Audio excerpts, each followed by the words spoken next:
think I'm about to be live. Hold on. You want to go live? I think I'm live. Let me see what's up. What's up, fool? Here, I'll check right now. Yep, I'm live. Yeah, yeah, I got the notification. I figured out how to do this shit on my damn own. It wasn't hard, fool. Stop. No, it wasn't. You had it set up pretty good. But yeah, we lit. Here. We lit. Yes, Ersky. You're on your only one. Oh no, pull up, fool. All right, I'll pull up in a few. Yeah. Do you get your crowd going? Yeah, do your thing, homie. What's going on? My fellas, since sliced mozzarella. Fresh off the damn barber chair. Had to come pop up for my constituents of Lush World. I promised y'all a mental health pod, and I will deliver. How's everybody doing? Let's get in fact, this is how I want to normalize getting the mental health pods started. How we're going to do it moving forward is, oh, by the way, you already know, like, share, subscribe, blah, blah, blah, blah, blah. Donate your life savings. Come on, fool.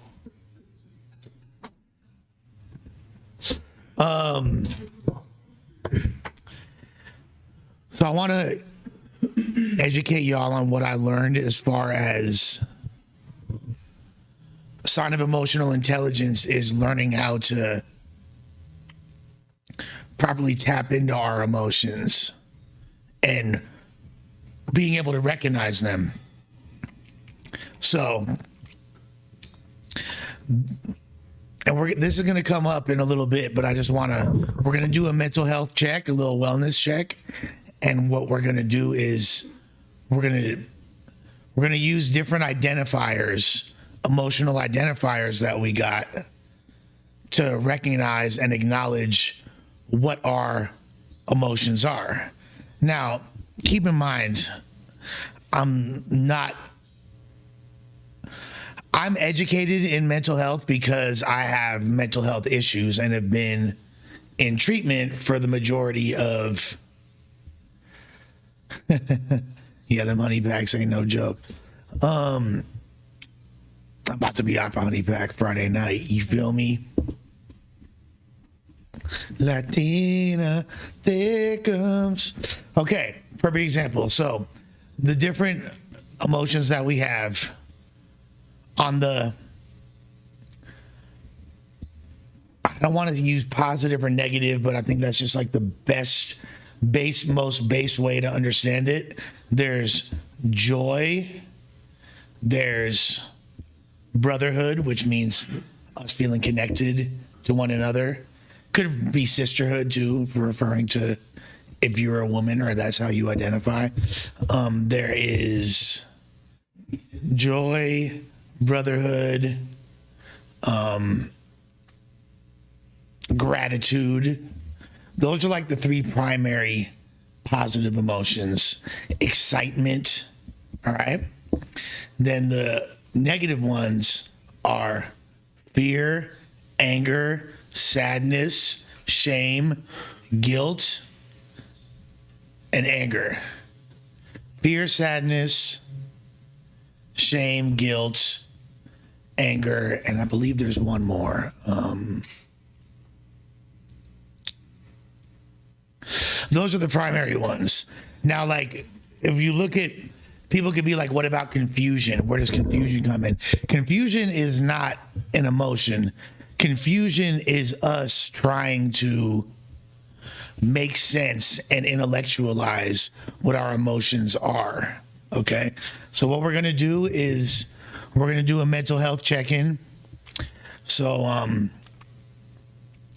things on the positive spectrum, I feel excitement and gratitude that I'm about to be popping a honey pack and knocking down the Latina Thickums on Friday.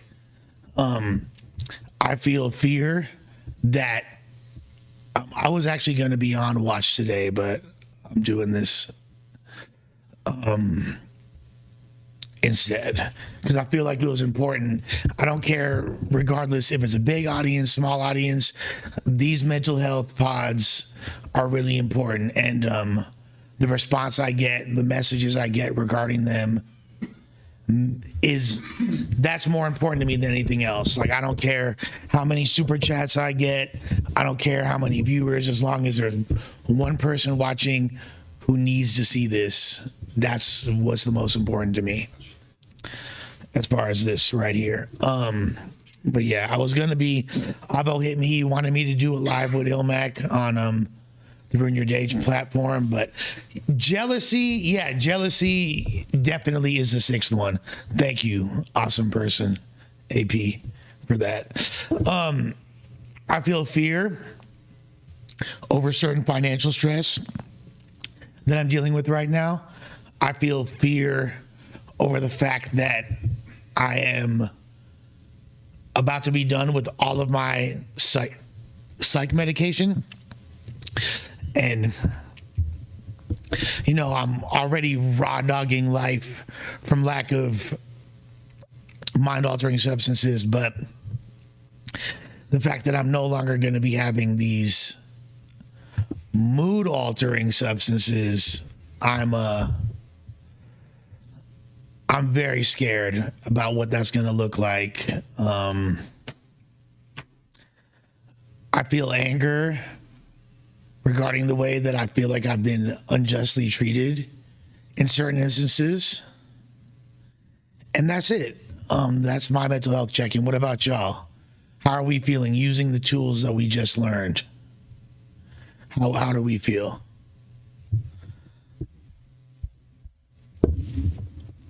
And we're going to discuss it, and I'm going to break down some things.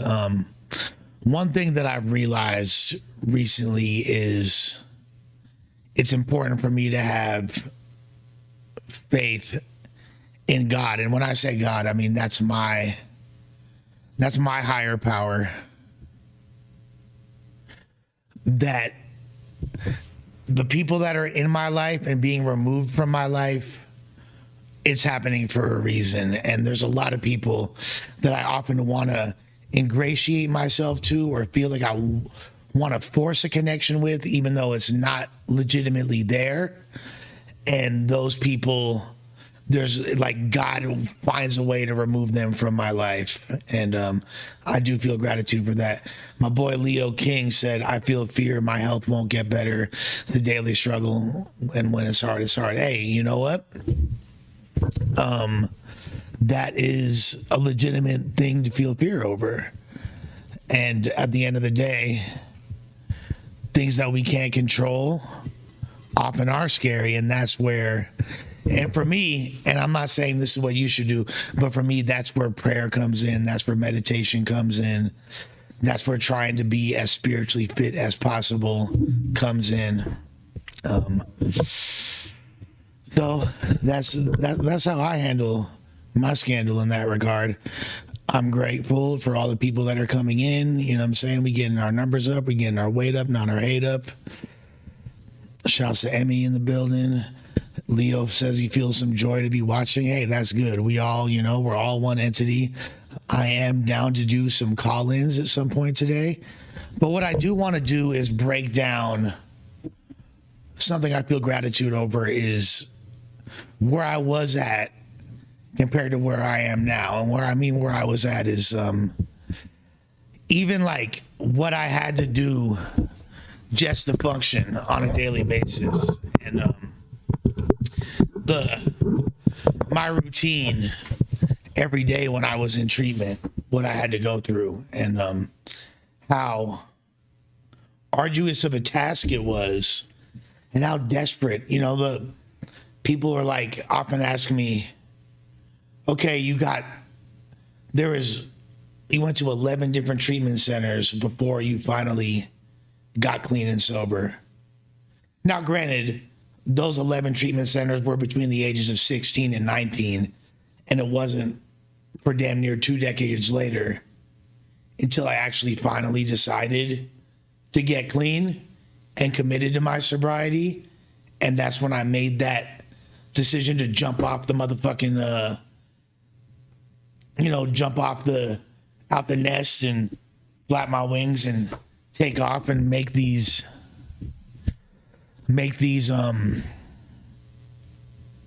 life-changing decisions. Now, like I said, obviously there's the age factor, but something that I always thought was that, yeah, Big J21 nailed it. You really have to want to get clean. So the place that I got clean at was a place called BRC in Manor, Texas, which is a little town outside of Austin, and where it has a reputation as being really, really, really strict. It's a real, hardcore, pound you in the ass sobriety type place. They're not playing. And in order to go through that program, you have to really want it. And it's advertised as a place for chronic relapsers. And I thought initially, of course, that applies to me. I'm a chronic relapser. I've been relapsing my whole life. But in reality, what I realized and what I found is that I'm not, in fact, a chronic relapser. Cameron Jordan, my dad got sober because wow, I'd love to hear that story. I don't know if you're telling the truth or not, but if that's true, that's incredible. Shout out to your pops.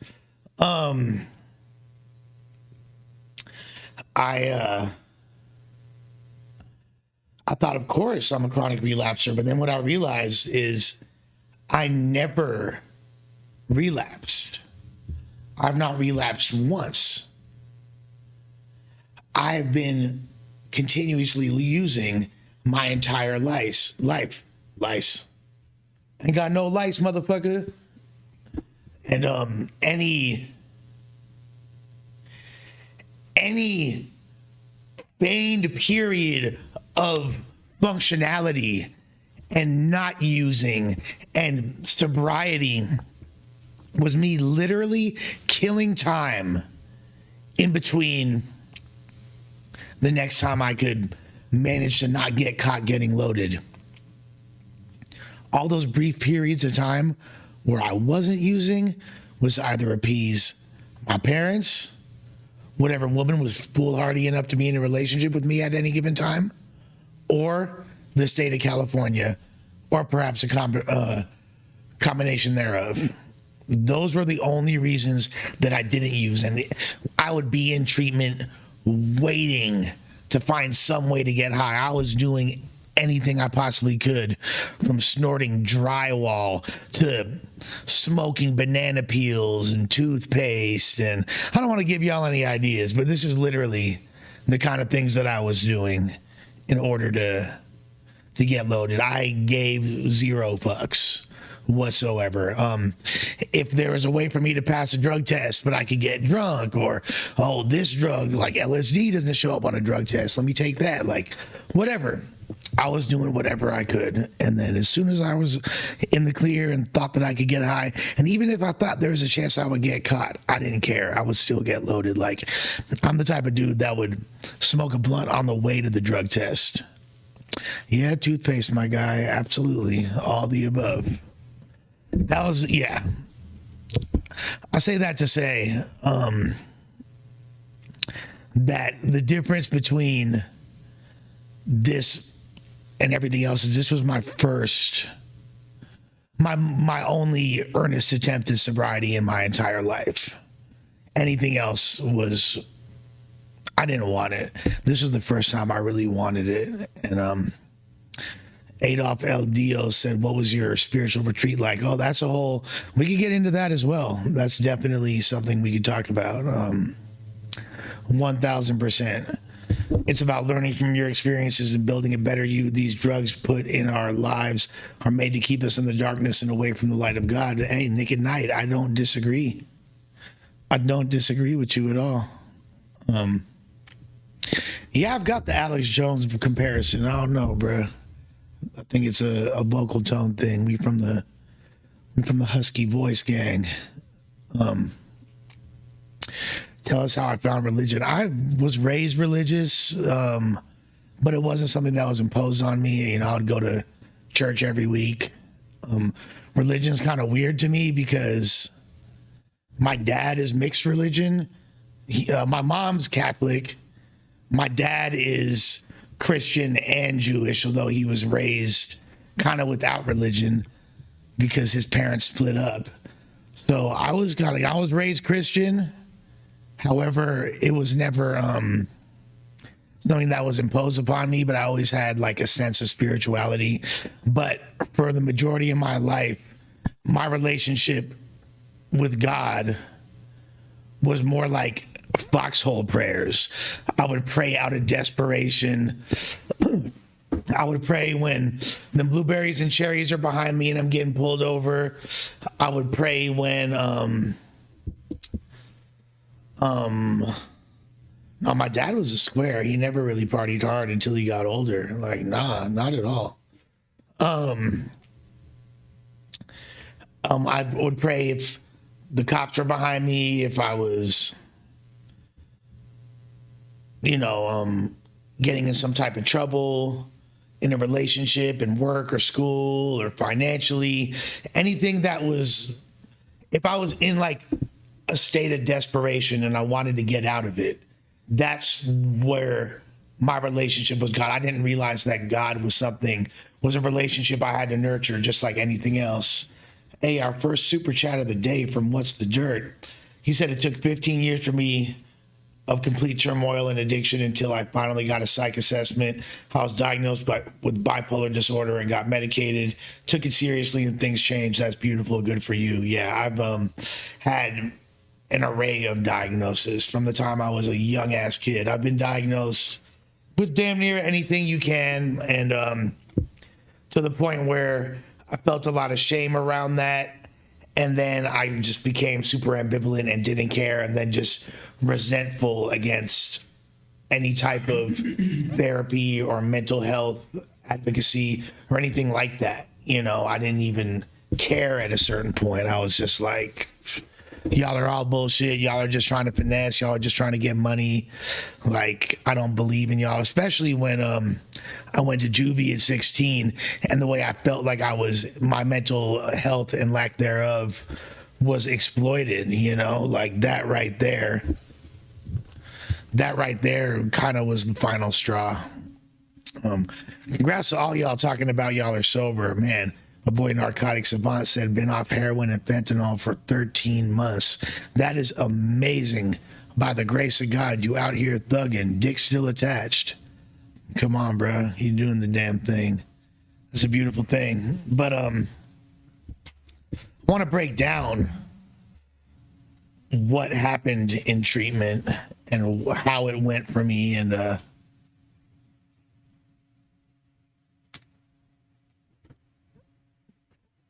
motherfucker.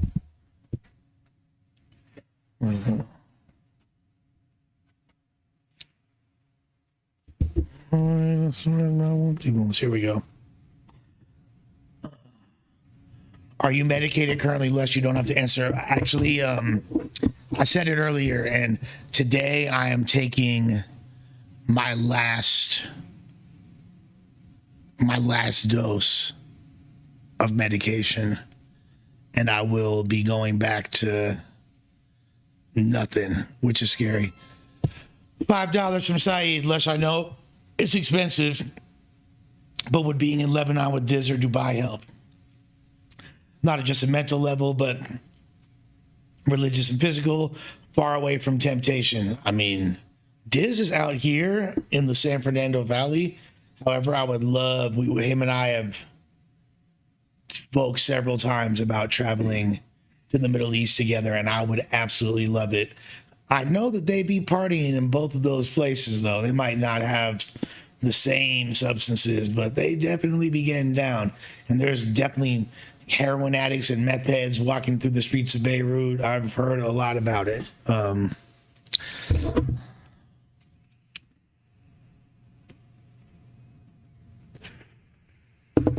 Look, I would never tell people to get on or off medication, it's very valuable to an extent. However,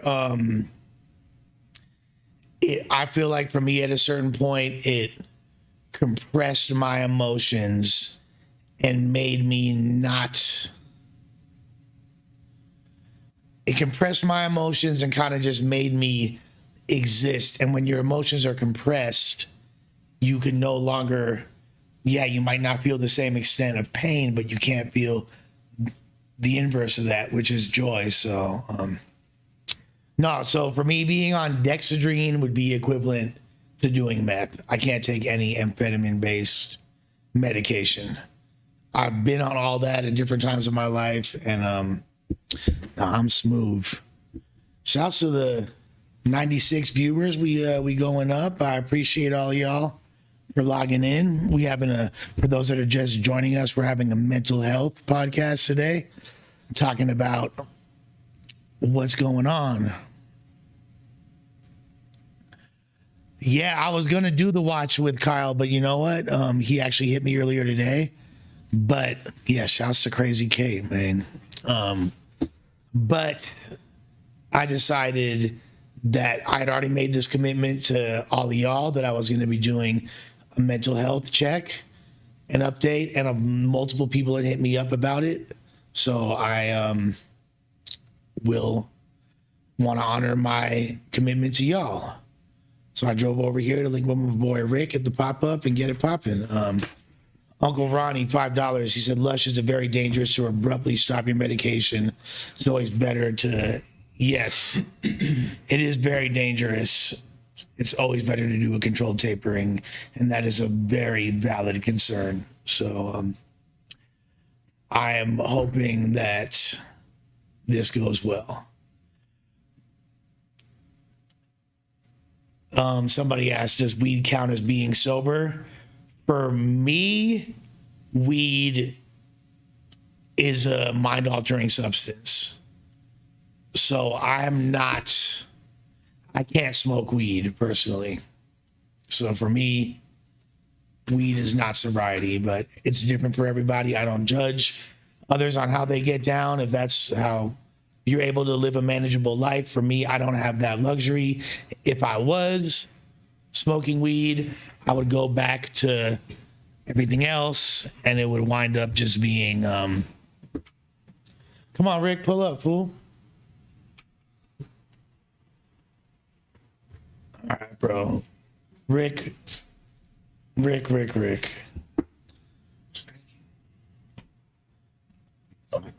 Oh, yeah, go ahead, fool. I'm stopping you from using the mic. All right, Big Rick. How does that haircut make you feel about your mental health? Mic check. We good? Do it again? Mic check. Yeah. All right. So you're saying that my haircut has something to do with mental health? Like, does it make you feel good? Honestly, I don't really pay attention to that. Like, yeah, it's just me. I just do it, like, wake up and, you know what I mean? Like, I don't really put too much thought into it, to be honest. You know, I don't feel the need, like, at this point in my life that I need to make a barber appointment and, you know, be there looking fly and fresh. You had a haircut when I first met you, though, right? Yeah, you know, but, like, it comes to a point sometimes where I just, you know, I like to just... Rick, you're not on cam. Hold on. Oh, hold on. There we go. See, we're good. No, I'm gonna come this way more. All right. So, you know, for me, it's just, like I said, it's not something I put too much thought into, bro. I just wake up and live, you know, like, I don't worry about who says what about me or what, you know, who cares, you know, they comment and what, you know, it's just, I just wake up and live. If you're happy, I'm happy. Yeah, definitely. But trust me, I used to be bald.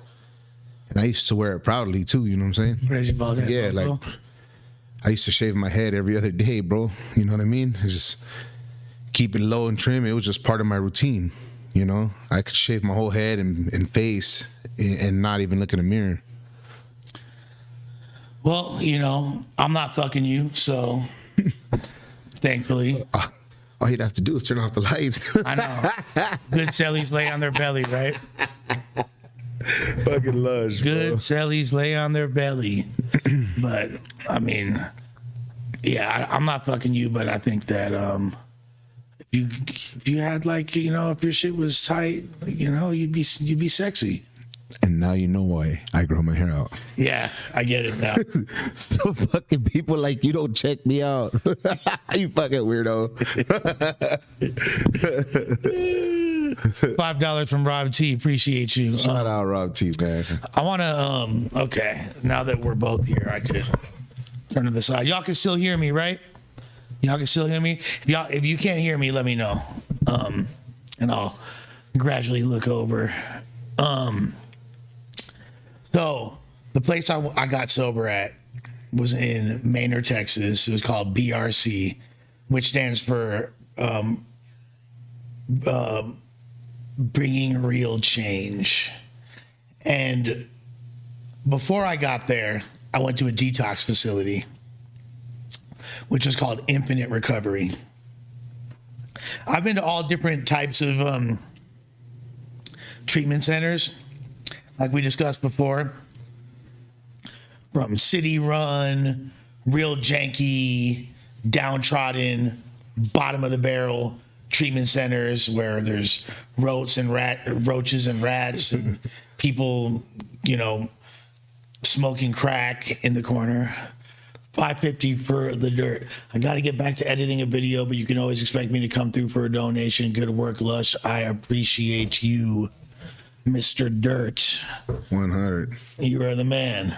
A lot of them places don't come cheap. They saying the rehab places don't come cheap. Well, you know, don't let that discourage you, because if you have insurance, oftentimes even low-level insurance, Yeah. a lot of those places will accept you, and you There's can get always a bed. a way to get in, bro. No Yeah. one's gonna just turn you down because you can't afford it.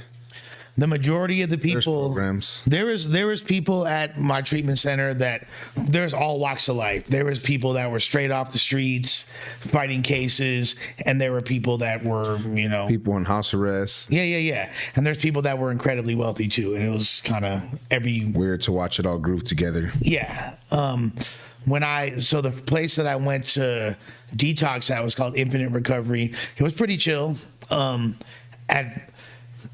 I got there, it's co-ed. I'm like, okay, so I'm just going to talk to girls the whole time. This is great. And there's always, I don't know what it is, but anyone that's been to treatment will attest to this.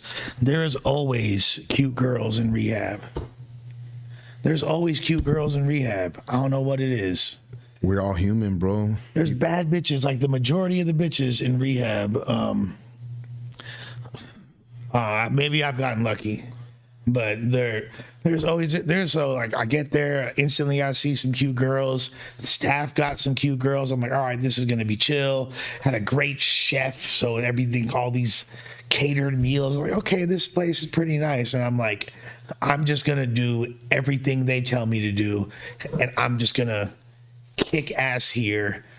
And because the thing is this, I went to treatment carrying a bunch of lies. I'd been lying to my fiance because I was afraid she was going to leave me. So I had a bunch of lies that I went in.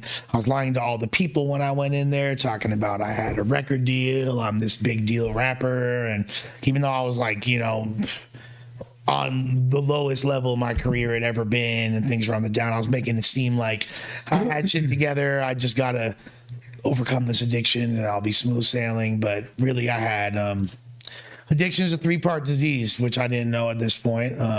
The mental obsession, the physical allergy, and the spiritual malady. And obviously the physical allergy means that one is never enough.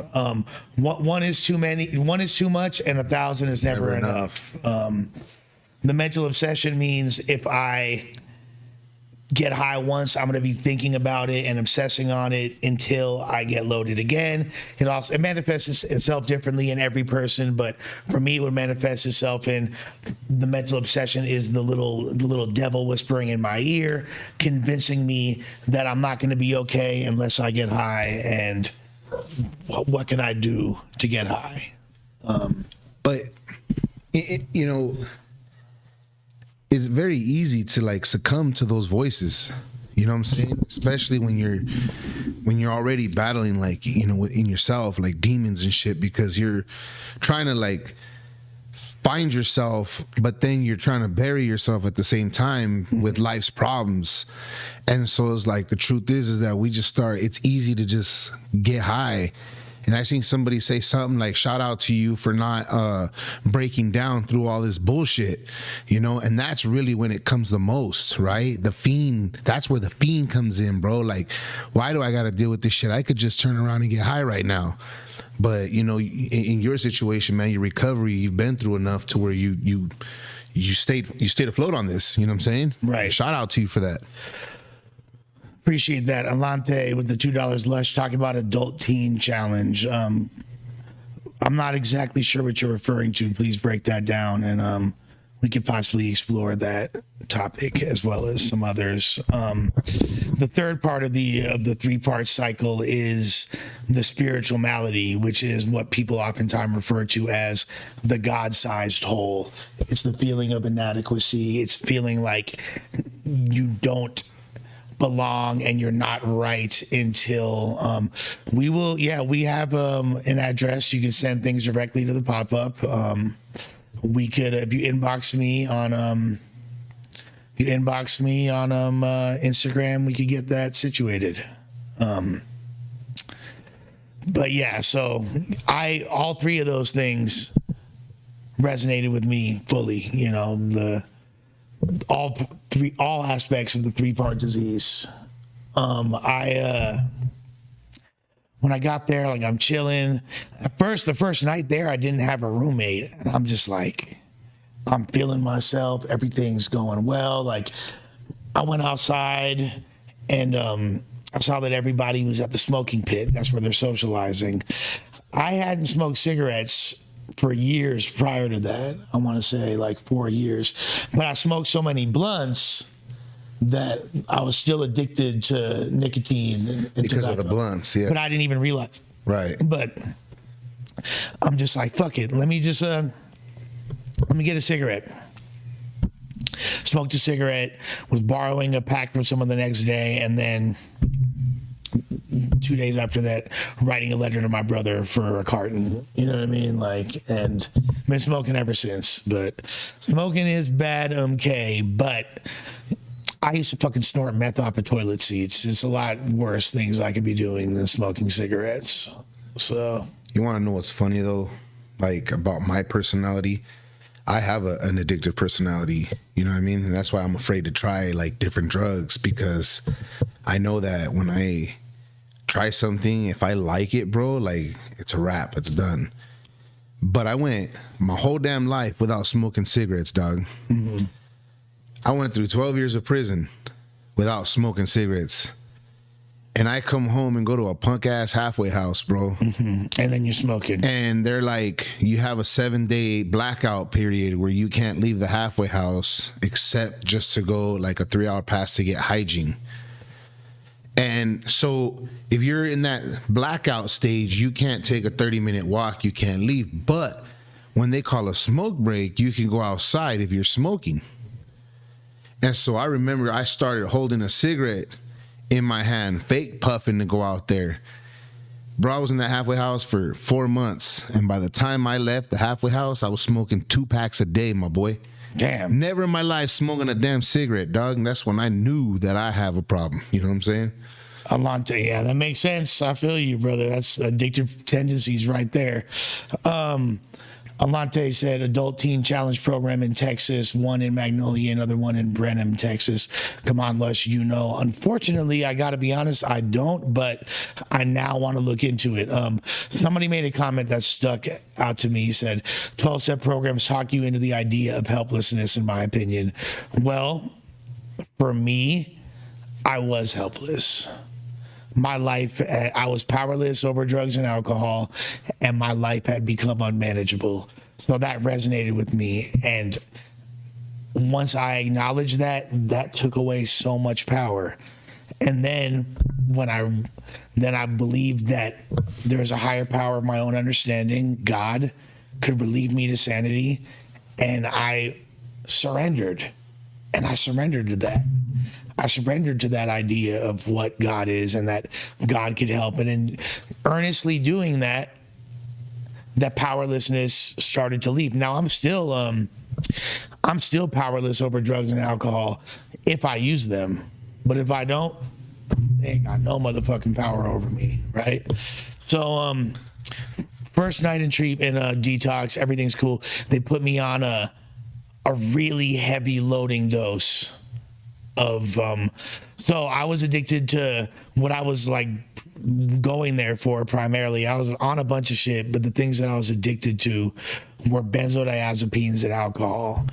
And so they put me on a bunch of different vitamins because I was completely malnutritioned and just like a sickly version, like a shell of the man that I am, you know what I mean? Like, and they put me on a really powerful loading dose of Valium, because Valium it doesn't hit you as hard as other benzodiazepines, but what it does is it has a longer shelf life. So if they get enough of it in your system and slowly taper you off of it, then if you're in conjunction with other medication, like anti-seizure pills they had me on and some other stuff, then you will be able to detox without getting sick, essentially. So they gave me like I think it was like 200 milligrams of Valium, and then the next day it was 400 milligram doses, one in the morning, one in like the later morning, one in the early afternoon or like the mid-afternoon, and then one at night before bed. And then it was 300 the next day, then 200 the next day, then 100 the following day, and then after that I'm done, start raw dogging life, and they ship me off to treatment. Now, when I, like the first night, like I said, I have no roommate. I'm chilling. Everything's great. Next day, they put a roommate in there with me. And I didn't realize it till I was in fact, I think he actually came that same first night. Like I went to bed by myself feeling it. And then like I woke up at like 4 a.m. and I hear somebody snoring in the room. And Mama, is that you? I'm like, no, this isn't my girlfriend either. Like, who the fuck is this? Yeah. And of course, speak on Gary Job Corporation, Lush. Alante, I really appreciate the donos, my guy. I have no clue what you're talking about. Please, like, put me up on game. Shoot me some Instagram. Some lead. Yeah, because I don't know what the adult teen thing, and I don't know what Gary. Oh, you're talking about Job Corp? I know what Job Corp is. Like, that's Job Corps. Job Corps, right? Yeah, I don't think that's what he's talking about. No, but anyway, there's something about adult teen too stuff. Yeah, I don't know what any of that stuff is. But is that some stuff that we don't have in California, right? Like, I mean, I can Google it real quick. You want me to Google it if you want. Yeah, Gary Job Corp. Gary Job Corp. But yeah, I woke up. There's this dude breathing in my room. And of course, like, I don't know what it is, but they always stuck me with the tweakers.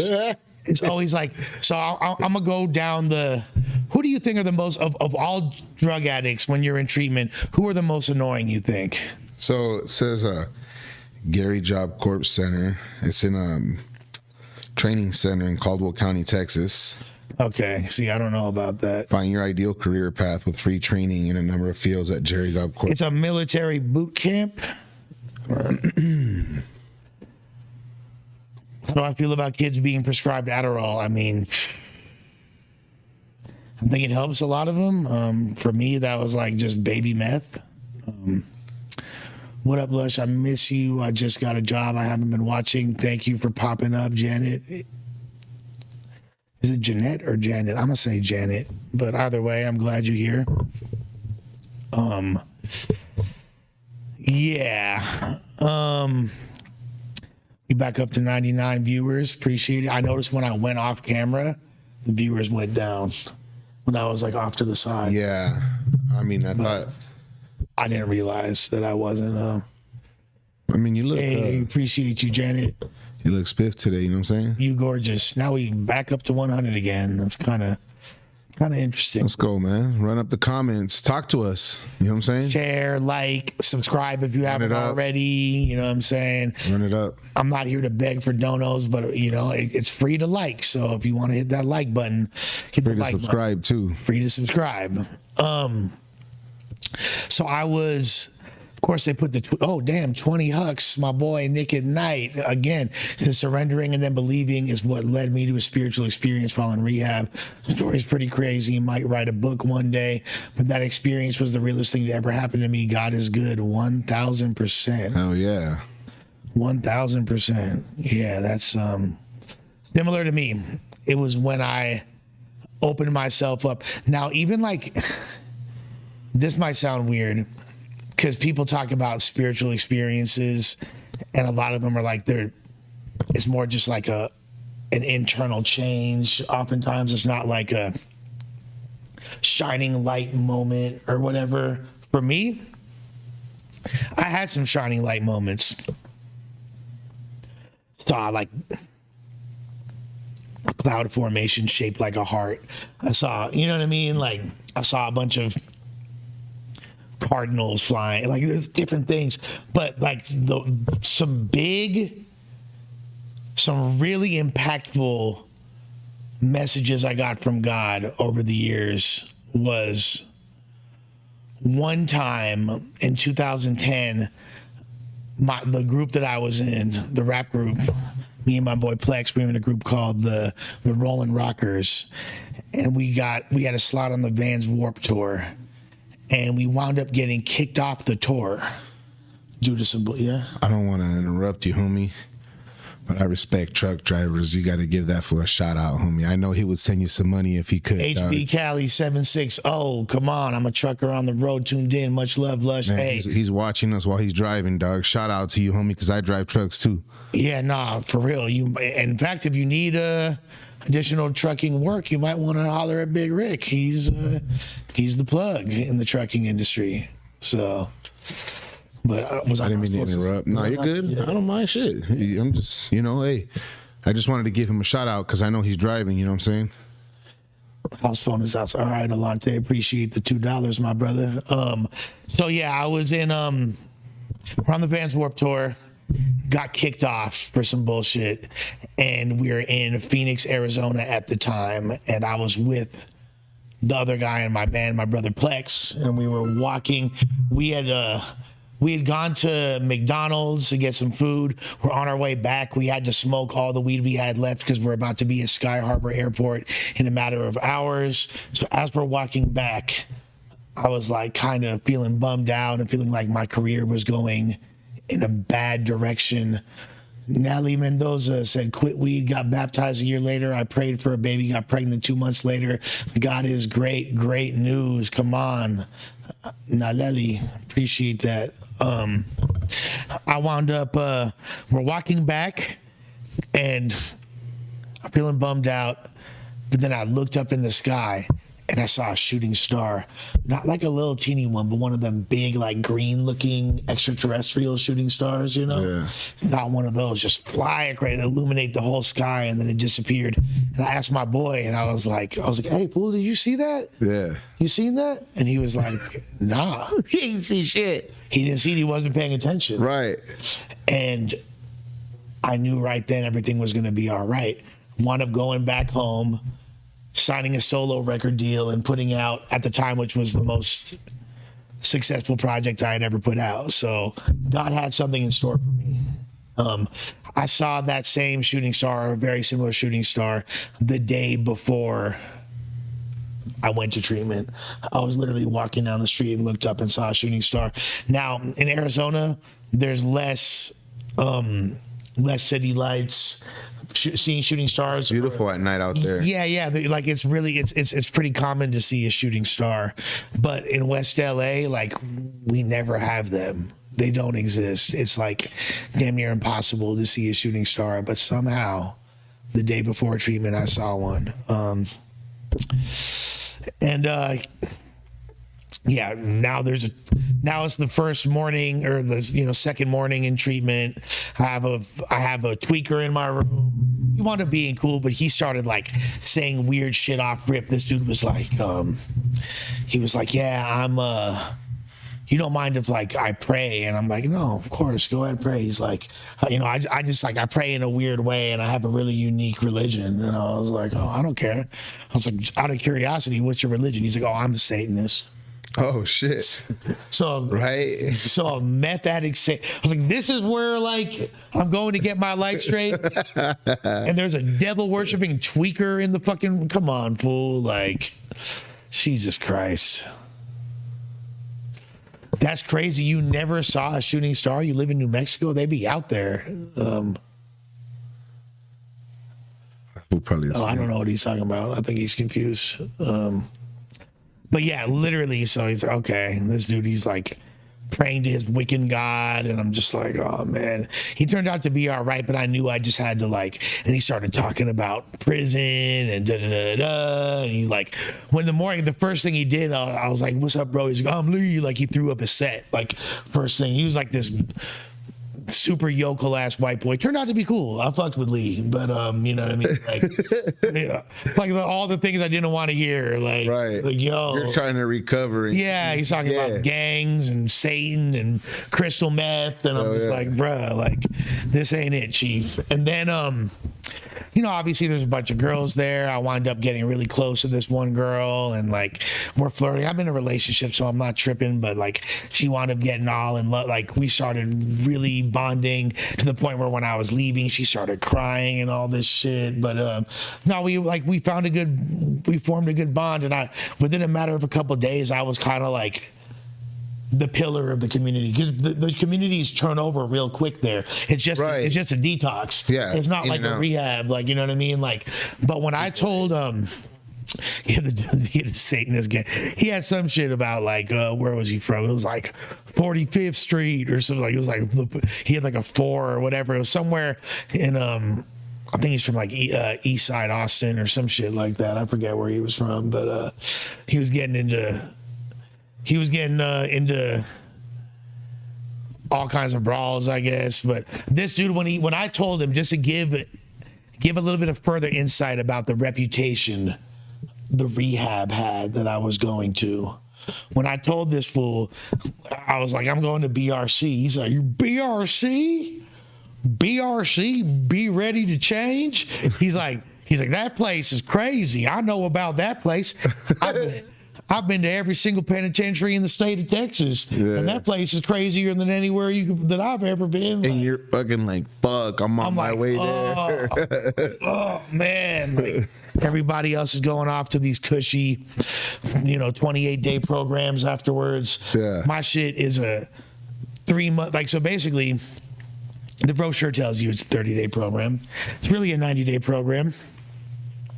Alante. Appreciate you. Hey, don't put Alante on timeout. Let him cook, man. Let Alante cook. Thank you for the Cinco piece, all right? Come on. Then, yeah, he was be ready to change? I'm like, oh, bruh. Fucking Lush. Hey, but I'm picturing some big old corn-fed white boy looking at you. He was a big-ass white boy. I mean, he was skinny because he was a tweaker. Okay. Yeah.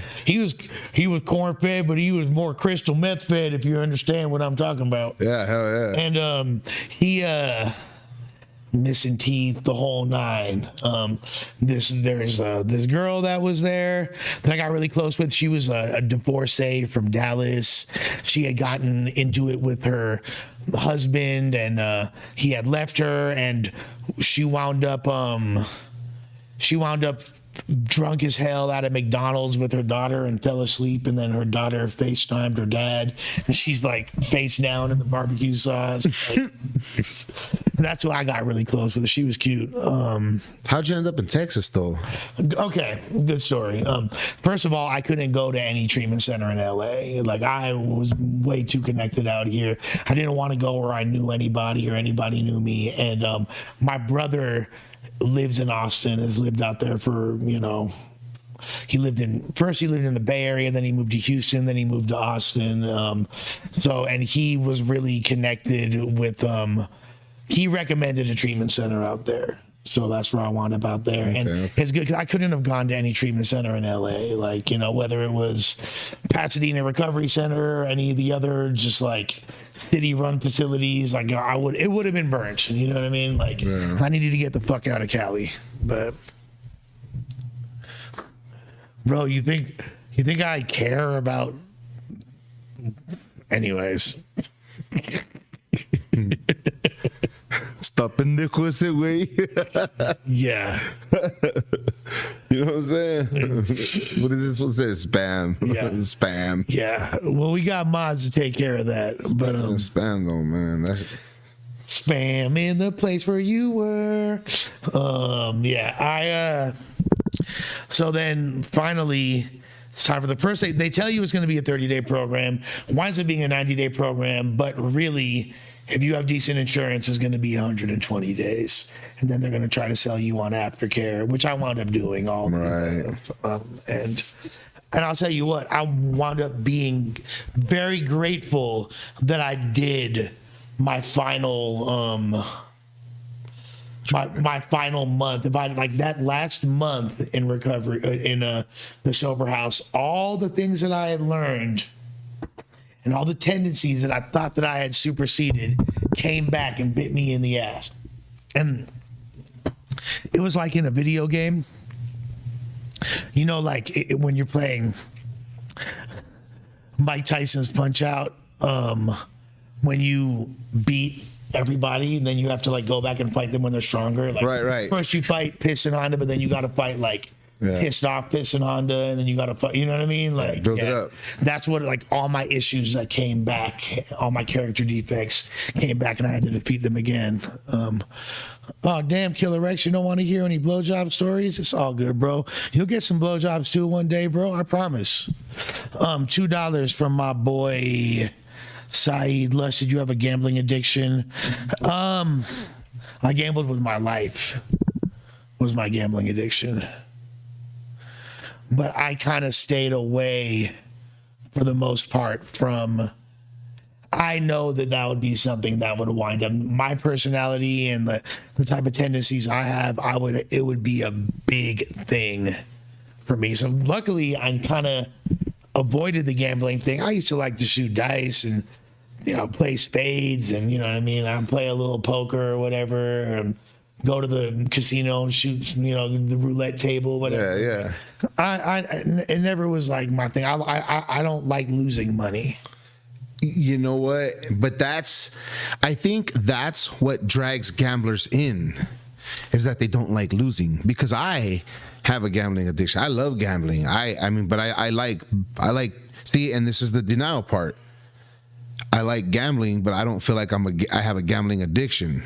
Why do I like playing Texas Hold'em or sports bookie tickets? Because I feel like I can control my odds. In all reality, though, I'm in denial that I'm still addicted to gambling. But when you lose, as a bookie, we call it you're chasing. And I understand, because I've been a chaser and I've been the bookie. And when I'm a bookie, I look at chasers like crackheads. In other words, when they lose a bet, they come run and turn another bet in real fast, and another one, and before you know it, they're out $300, $400, $500, or even rich people in the thousands. Yeah. So yeah, gambling is a real addiction, bro. That shit'll lose your house, your fucking car, and everything else. I have homies that have crazy gambling addictions, and the stories they told me. I got a homeboy that he's a well-known battle rapper. And he's very famous, actually, very, very famous. I didn't even know he liked to gamble. And then one day, I booked him for an event. It was the first time I worked with him back in like 2013. And within a month of me booking him, I had already shot him the deposit. And then he hit me up and he's like, yo, like, I'm at the casino. I got into a little bit of trouble. You think you could like advance me another $1,000? Like, And I'm like, yeah, no problem. All right. Like, didn't really think much of it after that. But then I would hear a few little things about him, and he would always talk about the casino, but I didn't really still like, oh, he likes to gamble. Okay. I didn't really realize the full extent. And this is not the source I'm talking about, by the way. Nah, this is not the source. This is, the source is a professional gambler. This is somebody else. I'm not going to say who it is. But he got other people turned out and addicted to gambling as well. But one day back in 2015, we were booked together somewhere on the East Coast, and I was like, hey, I'm gonna go outside and smoke a blunt. We're staying at the same hotel. The night before we're leaving, he's like, I'm gonna come out and smoke with you. And I was like, oh, okay.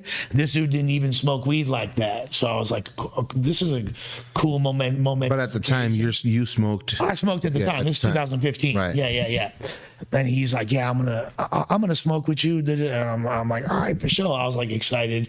We go out there, fire up a blunt, start talking. He's like, how you doing, Lush? And I said, well, I'm all right. I'm cool. And he's like, no. Like, how are you doing, Lush? And I said, kind of having a hard time with, the drugs. Like, my addiction's kind of been fucking with me, been whooping my ass. He said, yeah, no, I feel you. He's like, for me though, my addiction is gambling. I was like, yeah, I kind of had a feeling. And he's like, bro. And he started breaking down like the intricacies of his addiction. And this dude told me, he was like, yeah, like I would, he's like, I've been $10,000 in debt, and then I will borrow 10 G's from somebody. You know what I mean? Like, so I'm 10,000 in debt, then I borrow another 10 G's to try to make it back at the casino. And then within being there for 45 minutes, I'm 25 G's up. So I have enough to fucking pay back the person, and get my money and cash out, and I'm up. And then I stayed there. And then 3 hours later, I'm down another 10 G's. And I was just like, you know what? As bad as my drug addiction is, they don't know when to hold them. Wouldn't want to swap any day of the week with that. That sounds like absolute. Boy, I've seen it. I'm telling you, I've been in that situation. Luckily enough, I've always come out of my situations, but that's not like the recovery part of it. You understand what I'm saying? Is getting out of it, because when you get out of it, you're like, all right, I'm up. I could gamble 1,000 now, you know what I'm saying? And just keep this here. And that's where it starts again. And it's like, fuck, bro, it's a revolving. I don't feel like gambling addiction is paid attention to enough. And I think that some of the results of people losing money, houses, cars, families, divorce, it leads to darker things where they feel like they don't belong here no more, and they failed their family, and then they go off into a dark room and off themselves. You know what I'm saying? Like, bro, shit just reverses further more than just losing your, you know what I'm saying? It fucks with your mental health when you get into that hole you can't come out of, my boy. And honestly, like, I'm not a gambler, but like, I've been in debt since last year, and I wish I was only 10K in debt right now, or even I wish I was 25K in debt. Like, right? I'm so much deeper in the hole than that. And it literally, there's nothing that's taken a toll on me more than just the looming fear and overwhelming despair I feel from that debt on a daily basis. And I'm like, just the helplessness. How do you get the white collar guy who's got a family, a house, a home, who becomes a crackhead, spaced out, homeless on the streets? Because if you talk to a lot of the homeless people on the streets, bro, they had a life. And a lot of them will tell you, right, that they've gone through something in life to get them there. But I've heard enough stories with people that I've talked to where they had it all and they gambled it away, and they searched to seek a mind-altering substance to get them off the thought of losing their money. And before they knew it, just seeking an escape from that, they become full-blown addicts. Yeah. You get what I'm saying? And then now they lost their home, their car, their wife, their family, and now they're homeless on the streets. And you're like, wow, man. in 3 years. And that's why I try to help when I see homeless people, and even, because hey, don't ever judge a man unless you walked a mile in their moccasins. You feel me? You ain't walked a mile in my moccasins, so don't come at me fake with a smile full of collagen. You feel me? That's it. And that's real. I'm gonna let you know like that. Like, yeah, people don't understand, and it's really it's difficult to understand unless you're in that position. But so going back to being in treatment, that first day when I wind up, so I left the detox center. I get the girls driving me. One of the workers is driving me to the main treatment center, the BRC. Now, the whole time I'm there, I wasn't allowed to use the phone. I didn't get to talk to my fiance the whole time I'm there.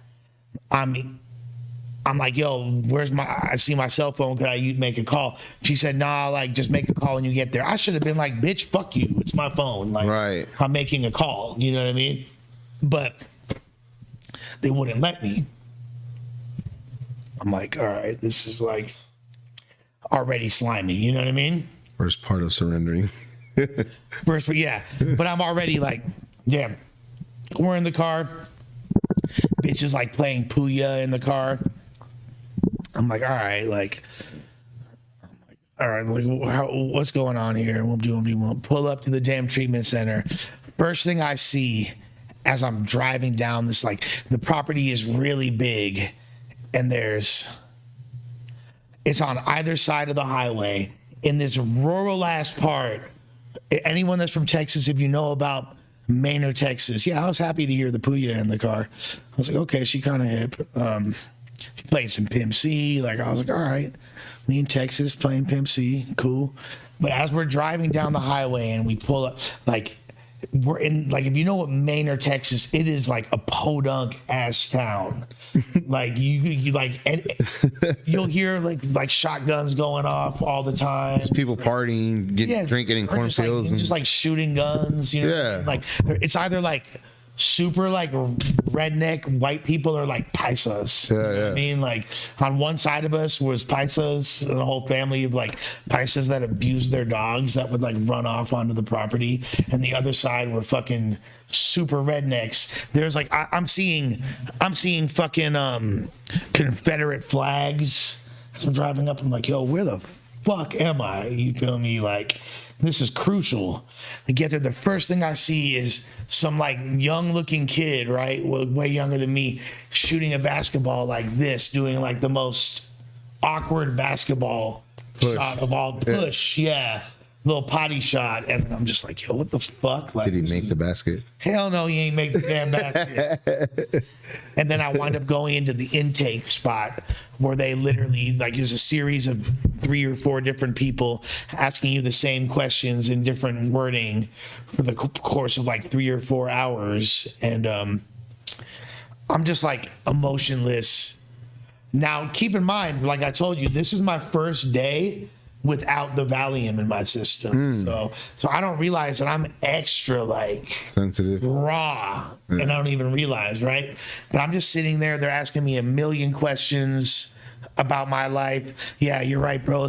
I'm lying, fool. It's another fake story.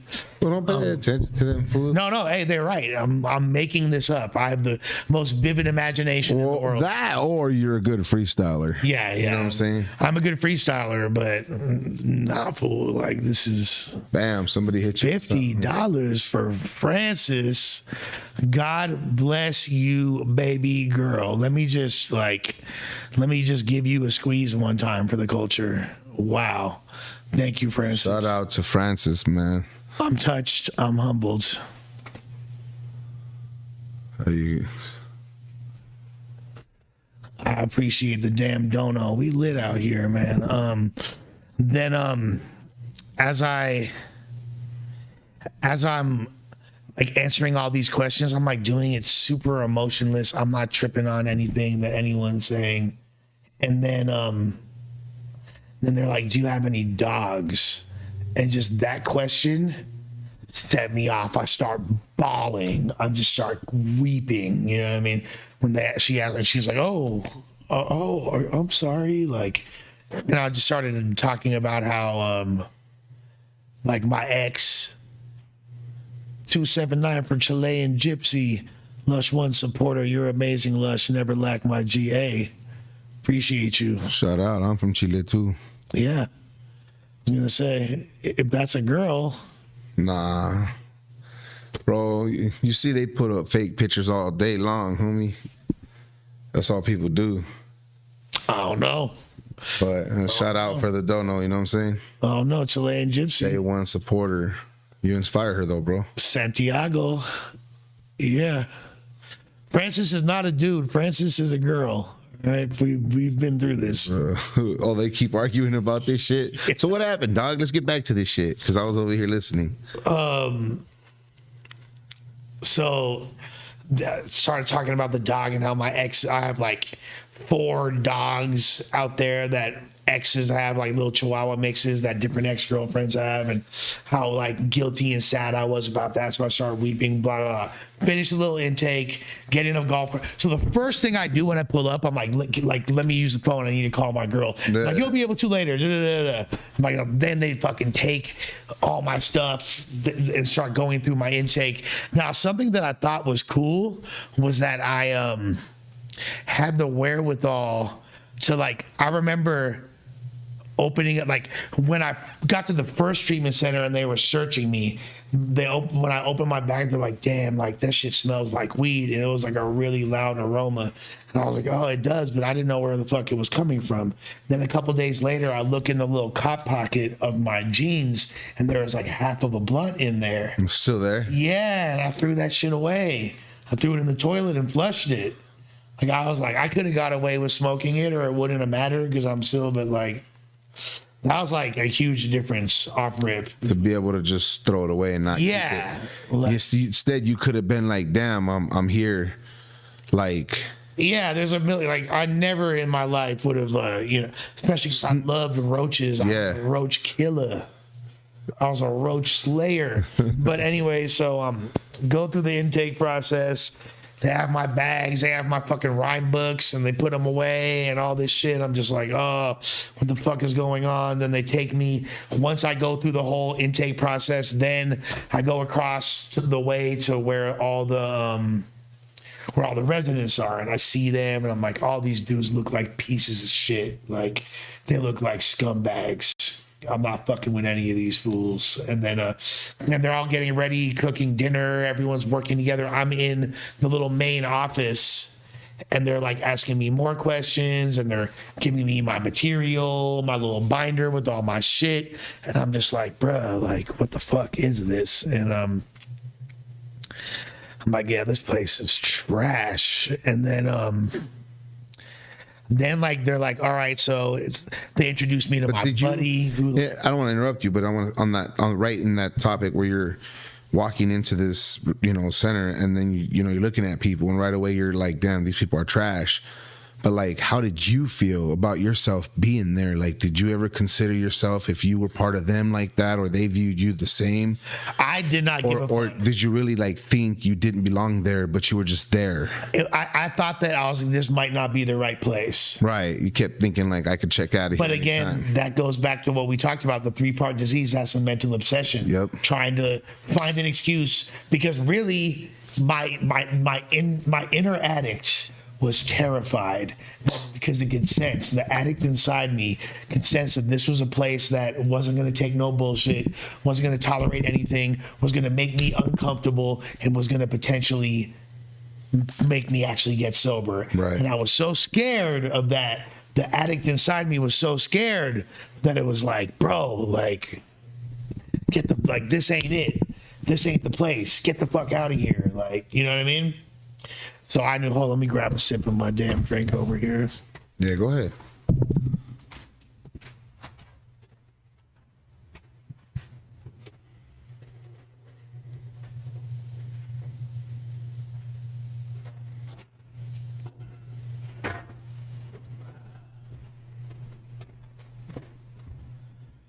Ooh.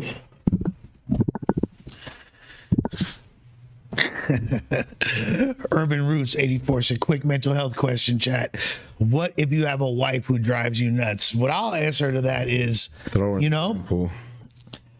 I would be grateful that you even have a wife, because a lot of people don't. So, and at least you have someone to drive you nuts, because to those of us that don't, that sounds really nice. I wish I had a wife driving me nuts, right? Every now and then it's cool. So, the grass is always greener. You might look at the single life and be like, it's great to be single. I might look at a relationship being like, it's great to be in a relationship. But I'll tell you this. If you're in a relationship or if you're single, regardless of the circumstances, if you have an active sex life, it is in your best interest to go to royaltyhoneyyusa.com, enter promo code LUSHUNO, all one word, all caps. That's royaltyhoneyyusa.com. Promo code LUSHUNO, all caps, one word, to get your honey pack on. The best honey packs on the market for all of your sexual enhancement needs. It'll make you feel light as a feather and stiff as a board when you're running through it. And it's not just for him, for her as well. It'll turn her pool into an oasis. An oasis. All right. So go crazy. Get you some damn honey packs. I fully endorse this product. $5 for Didi. How can you tell if a female is on meth or sneaking to do it? I'll just say off rip. Not really. If you have a suspicion that your girl might be on meth, I would say she probably is. Stephanie knows about the Oasis. $5 from No Shame. What's up with you, fool? Appreciate you, No Sheezy. But yeah. And for those that aren't a member of the Lush World Discord, all constituents of Lush World, please go to the Discord. Inbox me for an invite. If you ain't got one yet, please pop up and go to the Discord. Great discussions. Sometimes I'll be popping into the voice chat. There's no other Discord that's really worth being in. No, I'm just playing. There's a lot of cool Discords, but this is a dope Discord. That was why does the lady have a beard? Come on. I'm glad your fingers can type that and your lips can't speak that. You know what I'm saying? If you find out the person you're talking to is homeless, do you still pursue that? I mean, all right, so that's going to go to this, right? If you find out the person, it doesn't mean male or female. There's a link to the Discord right there. Click that link right there and you can download the Discord. My boy Neverlack is the mod. Neverlack also does all of the thumbnails and is a consultant with Lush World. So yeah, proceed, Rick. So, if you know somebody's homeless, right? They saying not male or female, just, your other person. Do you still pursue that? I mean, there's two types of women in this world and two types of men. Women with houses and women without them. So I'm going to say this.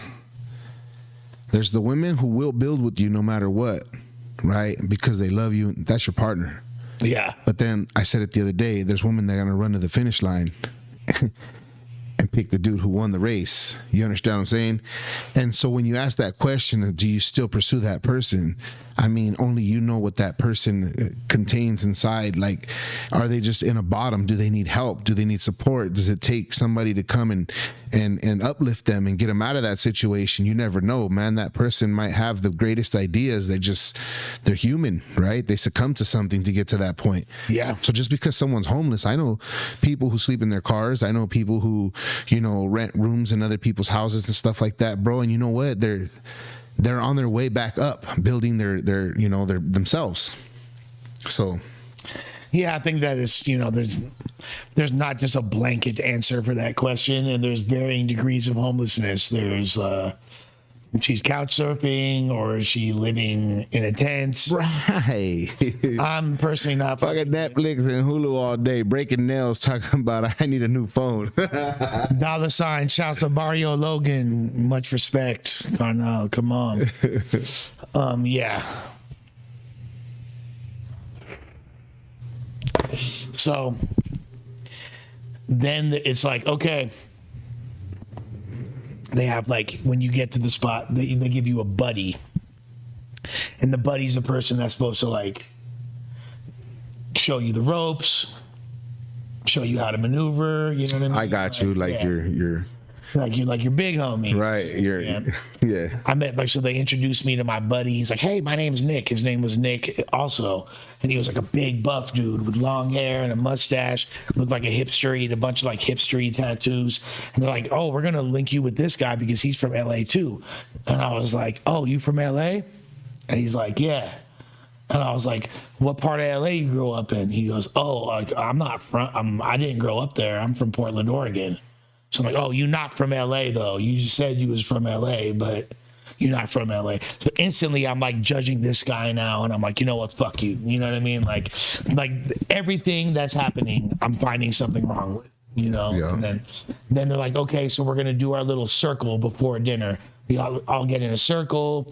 They're bringing up different things, and they're like, okay, this guy's gonna share his vulnerabilities. This dude shares like part of his assignment to share vulnerabilities before dinner. And then he's like, dude starts talking about how he's like, yeah, I got it's like a dude that I've never talked to, and he's in front of all these people, and he's like, yeah, and then, you know, when I got molested, and he's talking about being molested as a kid, and I'm just like, yo, like, get me the fuck out of here. You feel me? Like, Yeah. You know, like, and look, disclosure, I had a female babysitter that touched me when I was a kid. You know what I mean? Like, I was molested as well as a kid.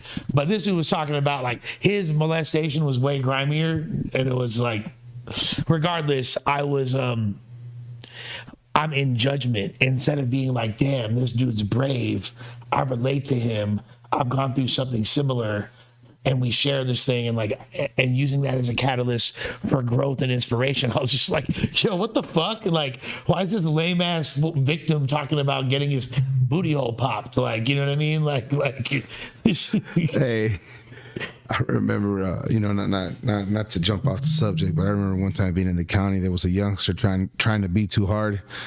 And there were fools in there that would choke that fool out, and right, and they'll black them out, like, you know, when you sleep somebody, and they would take turn giving this fool hickeys, bro. And then when he'd wake up, he'd be like, what the fuck happened? And they'd tell him crazy ass stories that he got piped down and shit, he got his cheek split, but he didn't, you know, like, fools just passed him out and put hickeys on his neck.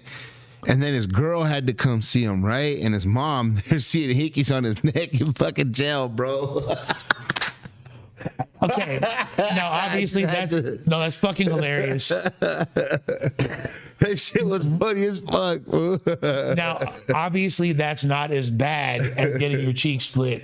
But real. if you're getting, I feel like that's like the next door neighbor of getting your cheek split. You're on your way. If people disrespect you to the point where they're sleeping you and making you get hickeys, I feel like that's like a test. Like, oh, he slept through the hickey. Will he slip through a pinky up his asshole? What about two fingers? What about what's crazy though? It was a different race though, so we're not like allowed to intervene with that shit. You know what I'm saying? I see some comments on there. It's weird, but no sex play for the South Side. Yeah, we're not. You know, we don't do that shit. But you know, like fuck, it's your own people doing it to you. You know what I'm saying? So I'll just, and I know that that's a protocol, but I just got to be honest. I have heard stories of every race doing shit like that. I'm not saying it's supposed to happen. I've heard stories of literally every race doing some shit. And motherfuckers all saw Blood In, Blood Out and American Me and all that. There's never watched it. Some questionable activities in those movies. Never watched it. My boy Santana never had any consensual sex in his entire life. Yeah. But anyways, you already know it's a Lakers gang or don't bang. Come on, bro. Warriors, fuck out of here. You can get mad at me, but I'm also Clipset, lifelong Clipset. But Warriors are my third team. But if it come down to it, come on, bro. We not fucking around with that. We don't get down like that. Laker gang over here. So I wound up continuing.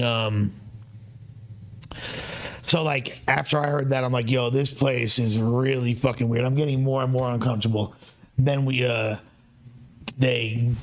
and get our food. I'm able to skip the line because it's my first day.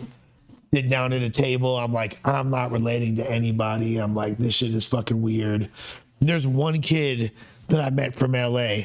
I wind up talking to him, like he's cool, but I'm like, yo, this still ain't it. You feel me? Like there's one fool. And now that dude that I wound up becoming cool with is still the homie to this day. And I love my boy Austin. So, you know what I mean? Shout out Austin, man. It's my boy Austin. Really good dude. Incredible musician, guitar player, songwriter. He used to be a producer. He produced for Retchy P and dope rappers that I fucked with. He has some ill. If you look up Steve Wax, I think is his production name. He has some dope production names. Who's tripping on here, dog? Yeah, relax, buddy. It ain't that serious. What the fuck? Anyways, so after that, then it's like there's two people with like we had like a little AA meeting, and two people were telling their stories about how they got sober. And because they're both about to like leave within the next few days. Right. So then we go to like this auditorium, sit down, like I'm seeing like everybody's all cool with each other and close. I'm like, yo, this ain't it. Like I'm hearing their stories. I don't relate to any part of their stories. I'm like, this shit is trash. And as I'm sitting in that meeting, I realized I need to get the fuck out of here. Like I'm leaving. This ain't gonna work. Now, were you there on like voluntary surrender, or Yeah. were you there like through custody? No legal ramifications. Okay, so you chose to get up and go there. I chose to get up and go there. Okay. All right. Like after the meeting, like I go up to find one of the staff members and I'm like, I need to talk to my girlfriend right now. I need to get on the phone right now. And then they're like, nah, like you're not allowed to use, like you can't, like there's only designated phone time. Like you're not allowed to, you need to talk to your counselor first and get approval and blah, blah, blah, blah. I'm like, oh, I'm fucking leaving. Yeah. I was like, let me get my shit. And they're like, oh, but you signed a waiver, and the waiver says that we're not obligated to give you your shit back until 48 hours after you request to leave. So I'm like, oh, what the fuck? You feel me? Like, So Mando's, you're posted for 48 if you. like, and that includes my phone. Right. My phone's in there in the property. So I have my clothes and shit, and that's it. But I'm like, you know what? Like, I'm starting to formulate a plan in my head. I'm like, I don't give a fuck. What I'm gonna do is like, I'm gonna leave. I'm in a podunk ass town.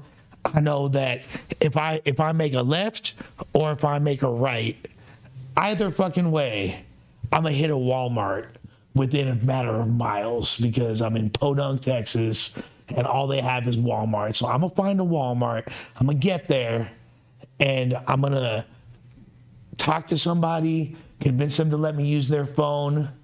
If they let me use their phone to call my girl, I will offer to sign into PayPal and send the money. I think I had like fucking like $70 in my PayPal or some shit. You know what I mean? Like, and then I will have my girl get me a ticket home. If I get to the air, I'm like literally going through the motions and plotting all this shit out. Right.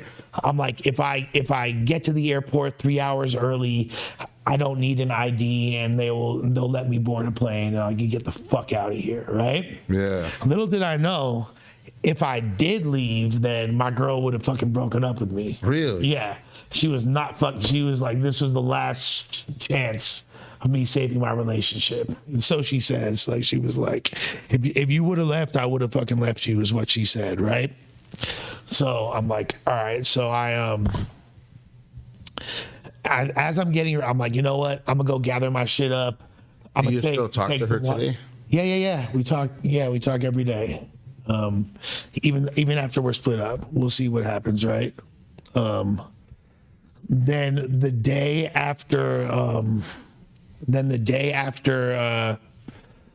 I Fools are wild now, dog. Jesus Christ, bro. Stall me out. What the fuck is wrong with y'all, fool? Y'all wildin'. Then the real Milk's in the building. Milk, why the fuck you inbox me and then like not You said, "What's up, Lush?" And then I responded to you, not respond back. What the fuck is up, fool? You trying to talk or not, G? Then I'm getting ready to dip. Like I went and get some water, pack all my bags up into. I don't have my suitcase, but I just have like all my items. I get like a garbage bag. I'm like making a little makeshift hobo bag and shit. You feel me? A little bag on a stick type thing. Getting ready to dip. 279 from Chilean Gypsy. What's up, Big Dirty? She's saying that she's from Valparaíso. Yeah. Okay. Yeah, Laguna Verde, Valparaíso. Yeah. Much love. Cerro Torro. Yeah, that's right. That's right. I'm definitely they call me. They call me Tio Sucio. Hey, if Milk want me to call him, bro, you can inbox me. You know where I'm at. You got my line. This fool.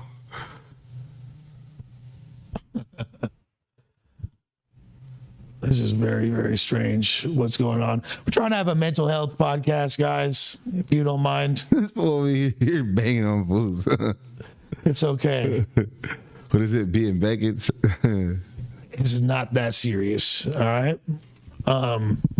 Anyways, I do appreciate all of y'all. If you haven't already, like, share, subscribe.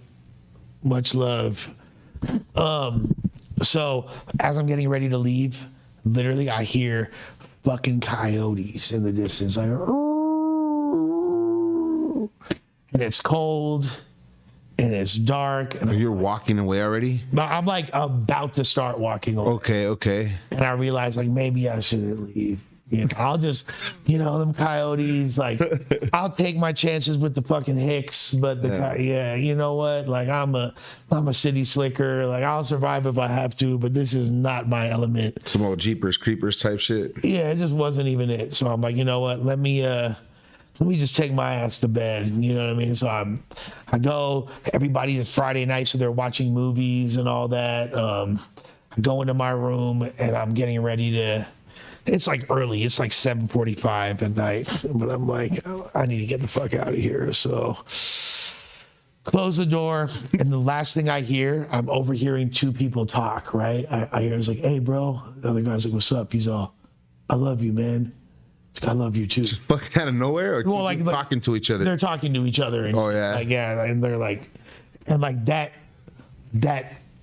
single indication of brotherhood and like togetherness like was the final straw. I was like, I really need to get the fuck out of here. Like, this is not, these motherfuckers are brainwashed. Like, I cannot deal with this, right? So they're not on some. It wasn't on no gay shit. No, right? They weren't on no gay shit. Yeah, like it's just like, "I love you, bro." You literally like reaching out to one another. Maybe they were feeling each other, like support. You know what I'm saying? Yeah, it was, but I didn't give. You didn't want to get fuck that. I didn't like. You just didn't want to get touched that night. It was not it for me, right? So I'm in my room by myself. Now remember, I told you at the last when I was at the detox place that same night, I wind up getting a roommate who's a tweaker.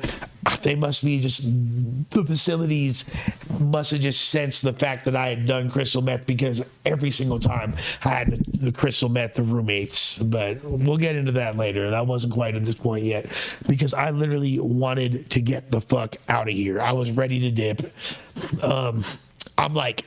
I'm like literally like I'm doing push-ups and jumping jacks to have energy for my walk, even though that shit's like making me. No, I thought like I'm doing that, but I'm also doing it to like tire myself out so I can go to bed. But I'm like, it's just giving me more energy. You know what I mean? Like, I'm writing rhymes about how this place is all corrupt and this place is a fucking scam and all this shit. Like, I'm like, oh man. Wind up eventually falling asleep. Wake up a few hours later, it's like 5:30. I'm waiting to talk to the counselor when they come in so I can get the fuck out of there. Like, I'm talking to any staff member I can find. I'm trying to get, like, have them let me go or tell me I can leave, or I'm trying to bribe like the dude in like the little the dude in the doctor's office and shit, where like the nurse's station where they give you your medication. I'm trying to bribe him. I'm like, look, I got these 2 gold chains on. This shit's worth like $1,000. I'll give you one of these chains if you let me use your phone and call my girl. Oh shit! Yeah. So you were really trying to get up out of that? Yeah, like I was 1,000% trying to get the fuck out of here. You know what I mean? Like, I was like, bro, like whatever I had to do to get out of there, like, and nobody was fucking with me. They were like, you know what I mean? Bro was like, nah, dude, like what the fuck? Like, this And is you my know what's ride. crazy? They be making like 15, 16, 17 bucks an hour. They're making minimum wage. Taking that shit way too serious. Yeah. But they're cool. Like they realize, or like, bro, they've heard it before. Or they've had all kinds of addicts trying to manipulate them, tell all kinds of shit. They weren't trying to. I was like, bro, like I'll give you a gold chain, and I will go and sign on to PayPal and send you whatever money I got. Let's talk about your system, or if you had a good car. I have a nice car. I have a nice car, right? I would say it's nice, definitely. Yeah, I'm not gonna. I'll say it's a Lexus. I don't want to get into specific. Right. We're in LA. We don't tell what kind of cars we drive out here. That's I mean, people plotting on me or nothing like that. But I have a nice car, and it ain't got a crazy system. It's got 6x9s in it. I've had 12s and shit in other cars before, but nothing crazy. I'm grateful for the whip that I have, though. Yeah. Digital dash and all that. Then eventually, like, I decide, like, I'm like, you know what? Like, I'm fucking leaving. Fuck all this. And as I'm getting ready to leave, like, I grab my bags, I grab my stuff, and I walk all the way. I'm at the edge of the property, and I'm almost at the highway. Then, right as I'm about to leave the property, 3 of the senior members, 3 of the dudes that are in treatment there, all approach me. It's funny because all 3 of them have relapsed since then, but at the time, like, they were like big with their sobriety, and I looked up to them and shit. And they were like, "Oh, we tend to get a little bit worried when we see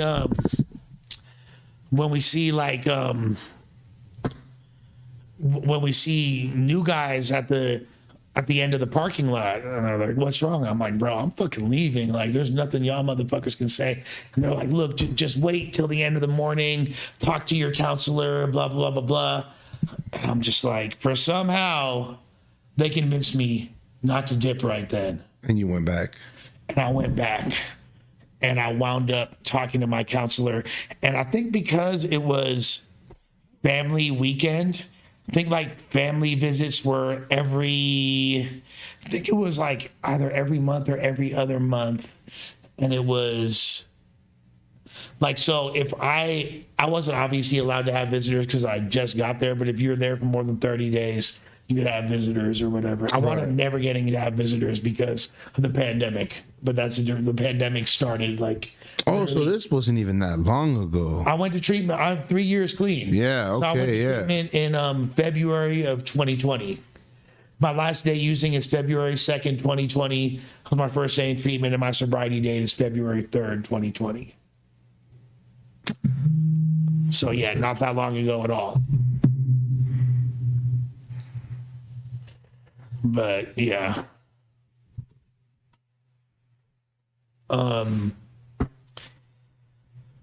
So then I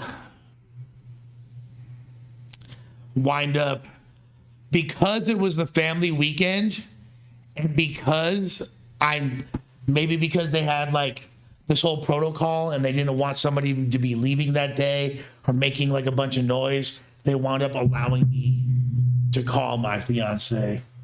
And I had like a 45-minute call with her in front of my counselor, and I was like, I'm gonna have to be here for motherfucking 90 days, maybe longer, blah, blah, blah, blah. And she was like super supportive and said she was gonna thug it out with me and she loved me and blah, blah, blah, blah. And that conversation gave me the strength I needed to make it make sense. Now I wind up getting hit with a lot of curveballs and pitfalls and things that happened throughout the course of my time there. And my dedication and faith was tested all the time. But I kept God close to me, and I wound up making it through.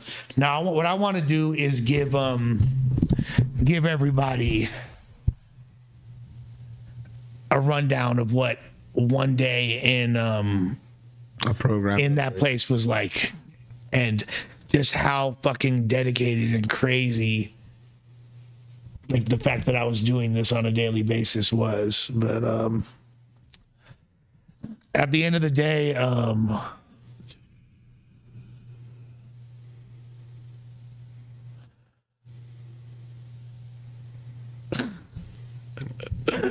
y'all are wilding right now, bro. car model should be last of the way.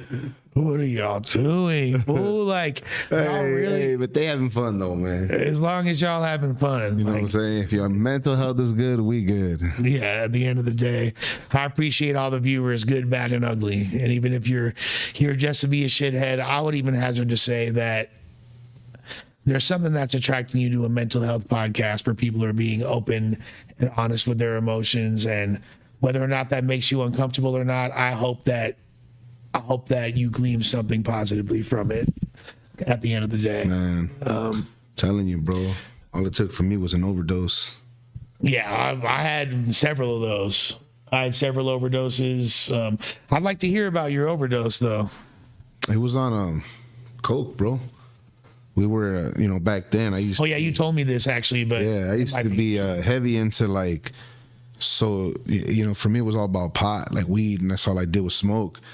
And then I remember one day I went to kick it with my homies, and they had like some models there from like the import tires and shit, little car models. And they were bad, homie. So I was like, damn, everybody looked like they were having a good ass time, bro. And I was like, my boy started breaking down some coke. And I'm like, he's like, you want something? I'm like, hell nah, homie. I like sleeping. And that fool's like, nah, you can go to sleep, fool. It's like, it's only gonna last 15, 20 minutes. He's like, you'll feel good. And, I let the peer pressure get to me. You know had what I'm never saying? done it before? No, I'd never done coke. I didn't do coke till I was like, maybe like 19.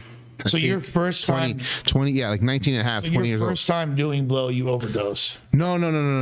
That's just, it started like that with that little bump. I did a little bump, bro, and that's it, homie. I was like, damn, this is what I've been missing out on the whole time.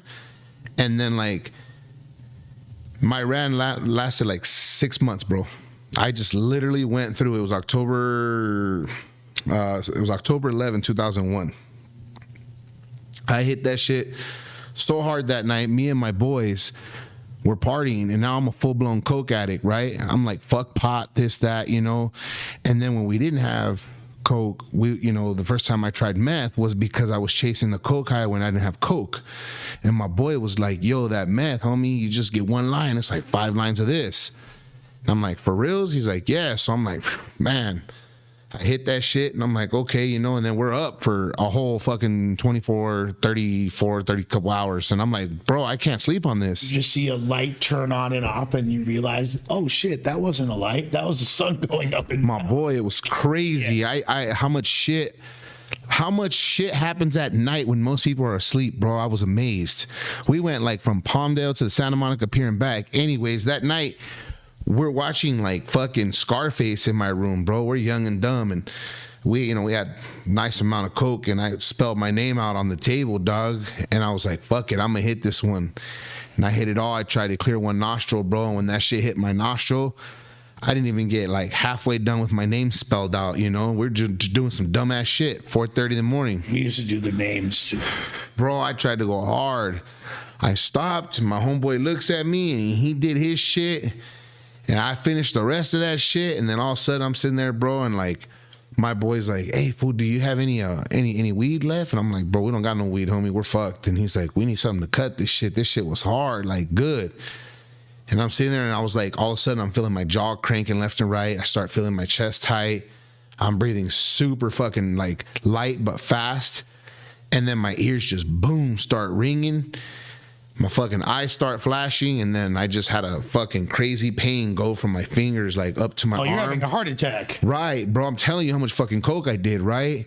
And I'm sitting there, I start feeling my arm go numb, and then it's going back, and I'm like flashy. So, you know, I don't know why the fuck I've always seen people with heroin, they say throw them in cold showers. So my dumb ass went and jumped in a cold shower on coke, and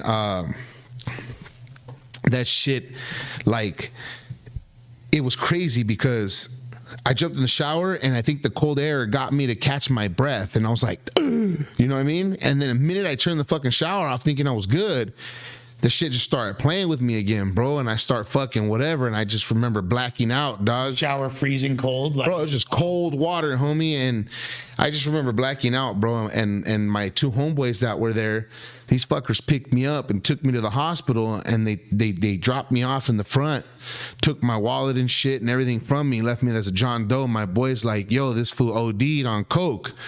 Lady's like, how do you know? You know what I'm saying? And then he's all scared. He's gone, bro. So I remember I woke up the next morning, dog, in the hospital, and I open my eyes and I hear the lady, the nurse, you know, she didn't know I spoke Spanish, and she tells the other nurse, hey, he's awake. She's like, well, they want to talk to him. She's like, who? She's like, well, Ahura. yeah. And she's like, ask him if he wants some food or something. But I had looked to the side and seen my bag of clothes right there, you know? And so she was like, hey, would you like something to eat? I'm like, hell yeah, I'll take something to eat, you know? And she's like, okay. Buy you some time. So she went out. I grabbed my clothes. I put my shit on. I walk out. And when I walk out, $10, Isaiah Jackson. I'm still holding up mental health wise. These jobs kill that's me right. physically and mentally. Just want to stay afloat to make sure my family's good. Much love to you, Isaiah. Much you love. Real one, Playboy. Back to the lecture at hand. So when I walk out, you know, I start walking out. The lady didn't even recognize. I had that fucking IV tube in me. I pulled that shit out, bro. I get to the bottom of the hospital. I'm walking out to the lobby, and I see two cops walking in with a folder, just like, you know, talking, shooting the shit with each other. And I'm like, fuck. I wonder if those are the ones that were coming to ask me something. So I'm in my neighborhood. I start walking around.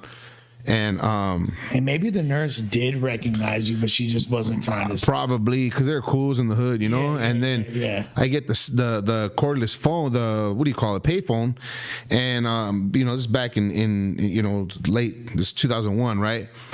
So I grab a payphone and I push the 0 and I call my homeboy's cell phone, and I'm like, where the fuck you at? And then I hang up, right? It's what says, say your name, and I'm like, I'm on the corner of such and such. I'm going to start walking home. You know, it says tell your name. So I start walking and shit. Yeah, I know it's not cordless, bro. It's a payphone. But anyways, I was walking home, and my boy comes and swoops me up, dog. And he's like, here's your wallet, Holmes. And I'm like, what the fuck, homie? What happened? And he's like, Holmes, you were hitting that shit last night. And then all of a sudden, you just fucking looked at me and you fell out in your bathroom, Holmes. And I'm like, so how the fuck did I end up in the hospital? Were you butt naked in the shower? Nah, bro. I had jumped in there with my clothes and everything. I was panicking, my boy. Like, I couldn't breathe. I couldn't see. My ears were ringing. My eyes were flashing. And you're at your own pad. Yeah. The scariest thing was not knowing which way. Do you live with your parents? Or? At the time, it was just me and my brother. We rented out an apartment, and it was kind of like a homie place. Like, you know, it was all kinds of fools. Like, we just kicked it there. Bro, it was a fucking hood, homie. Right. You know what I'm saying? So when he picks me up, you know, he tells me what's happening. He's like, bro, you're a heavy motherfucker. This guy's like 5'8", bro, 150, 160 pounds. How he got me to his fucking car, bro? But you weren't like big like you are now. Bro, I've always been this big, but I've just been I put on some pounds now, but not back then. I was the same weight I am now. So right? you were okay. I was at so for a 160-pound dude to carry you, like, bro, between him and my other homie, I don't know how dead weight at that point. My boy, I don't remember that.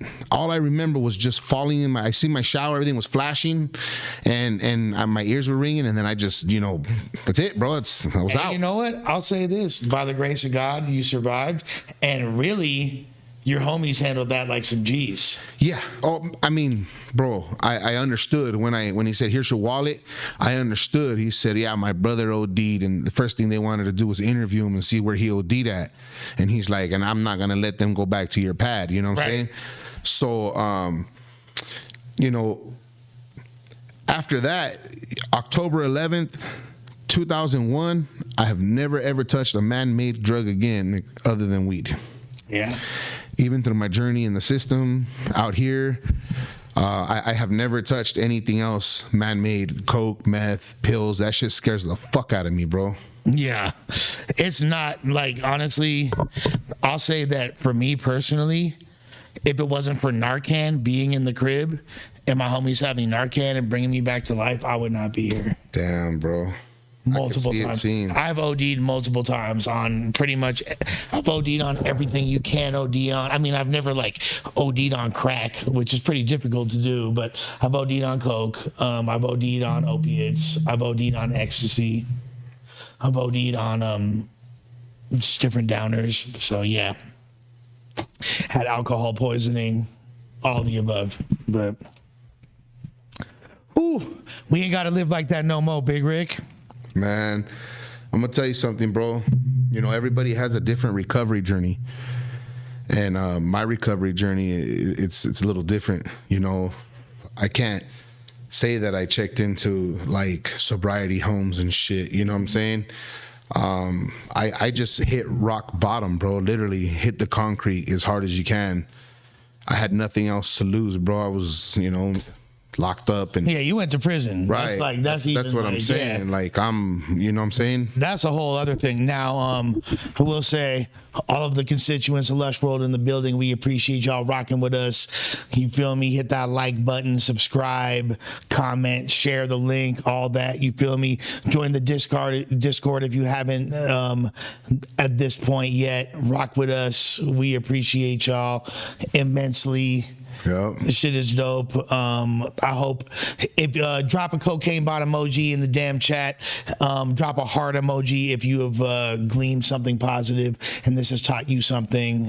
Please, you know, we appreciate each and every one of y'all. I definitely OD'd off the fan. That's a different story too. But definitely got some Ryan Leone stories as well. Shouts to my brother Ryan Leone. Shouts to Ryan Leone. Shouts to the Bot Mafia in the building.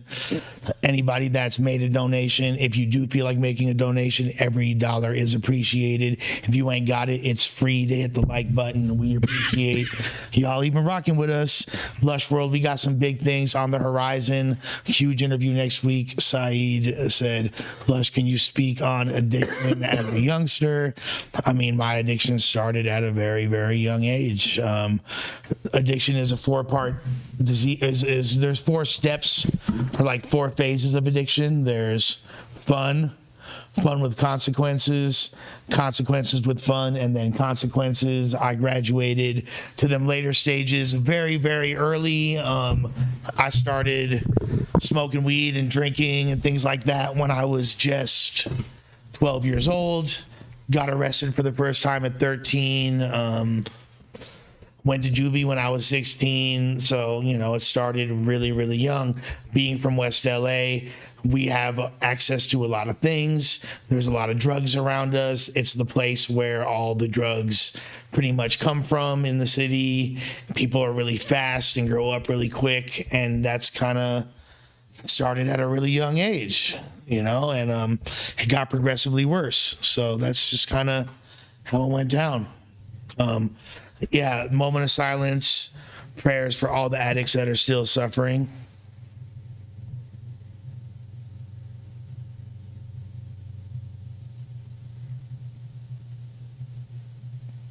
Amen. Now, if all of our collective consciousness prayed in unison right there, hopefully we send some positive vibes to everybody that needs it and is still going through it. So it's not easy. They want to know about hot rails. Oh, yeah, that's a thing out here. It's definitely a thing out here. man, you know, it's, you know, I love like, you too. I like to talk about certain things, bro, but I don't want people to think like I'm glorifying it. No, we're not trying to glorify it. When I talk about this and I get into detail, it's because like I'm trying to relate to people. You know what I'm saying? Like you're not alone out there. My fucking ass is like a normal person. You know, so when people are like, yo, what's going on? You know, can you help me with this or that? Like, bro, I live that shit. And I could tell you, I can't tell you what to do, but I could tell you what worked for me. Right. You understand what I'm saying? And knowing what failure feels like, if somebody comes to me for guidance or advice, I'm going to give it to them to the best of my knowledge, bro. I want to see somebody win. I don't want to see them lose. You know what I'm saying? I know what losing feels like, bro, and it sucks when somebody actually digs down deep inside and has a chance to ask you for help. That takes a lot from a man, especially a man, you know what I'm saying? But from a human being point, to break down and ask somebody for help, bro. Yeah, it's not easy.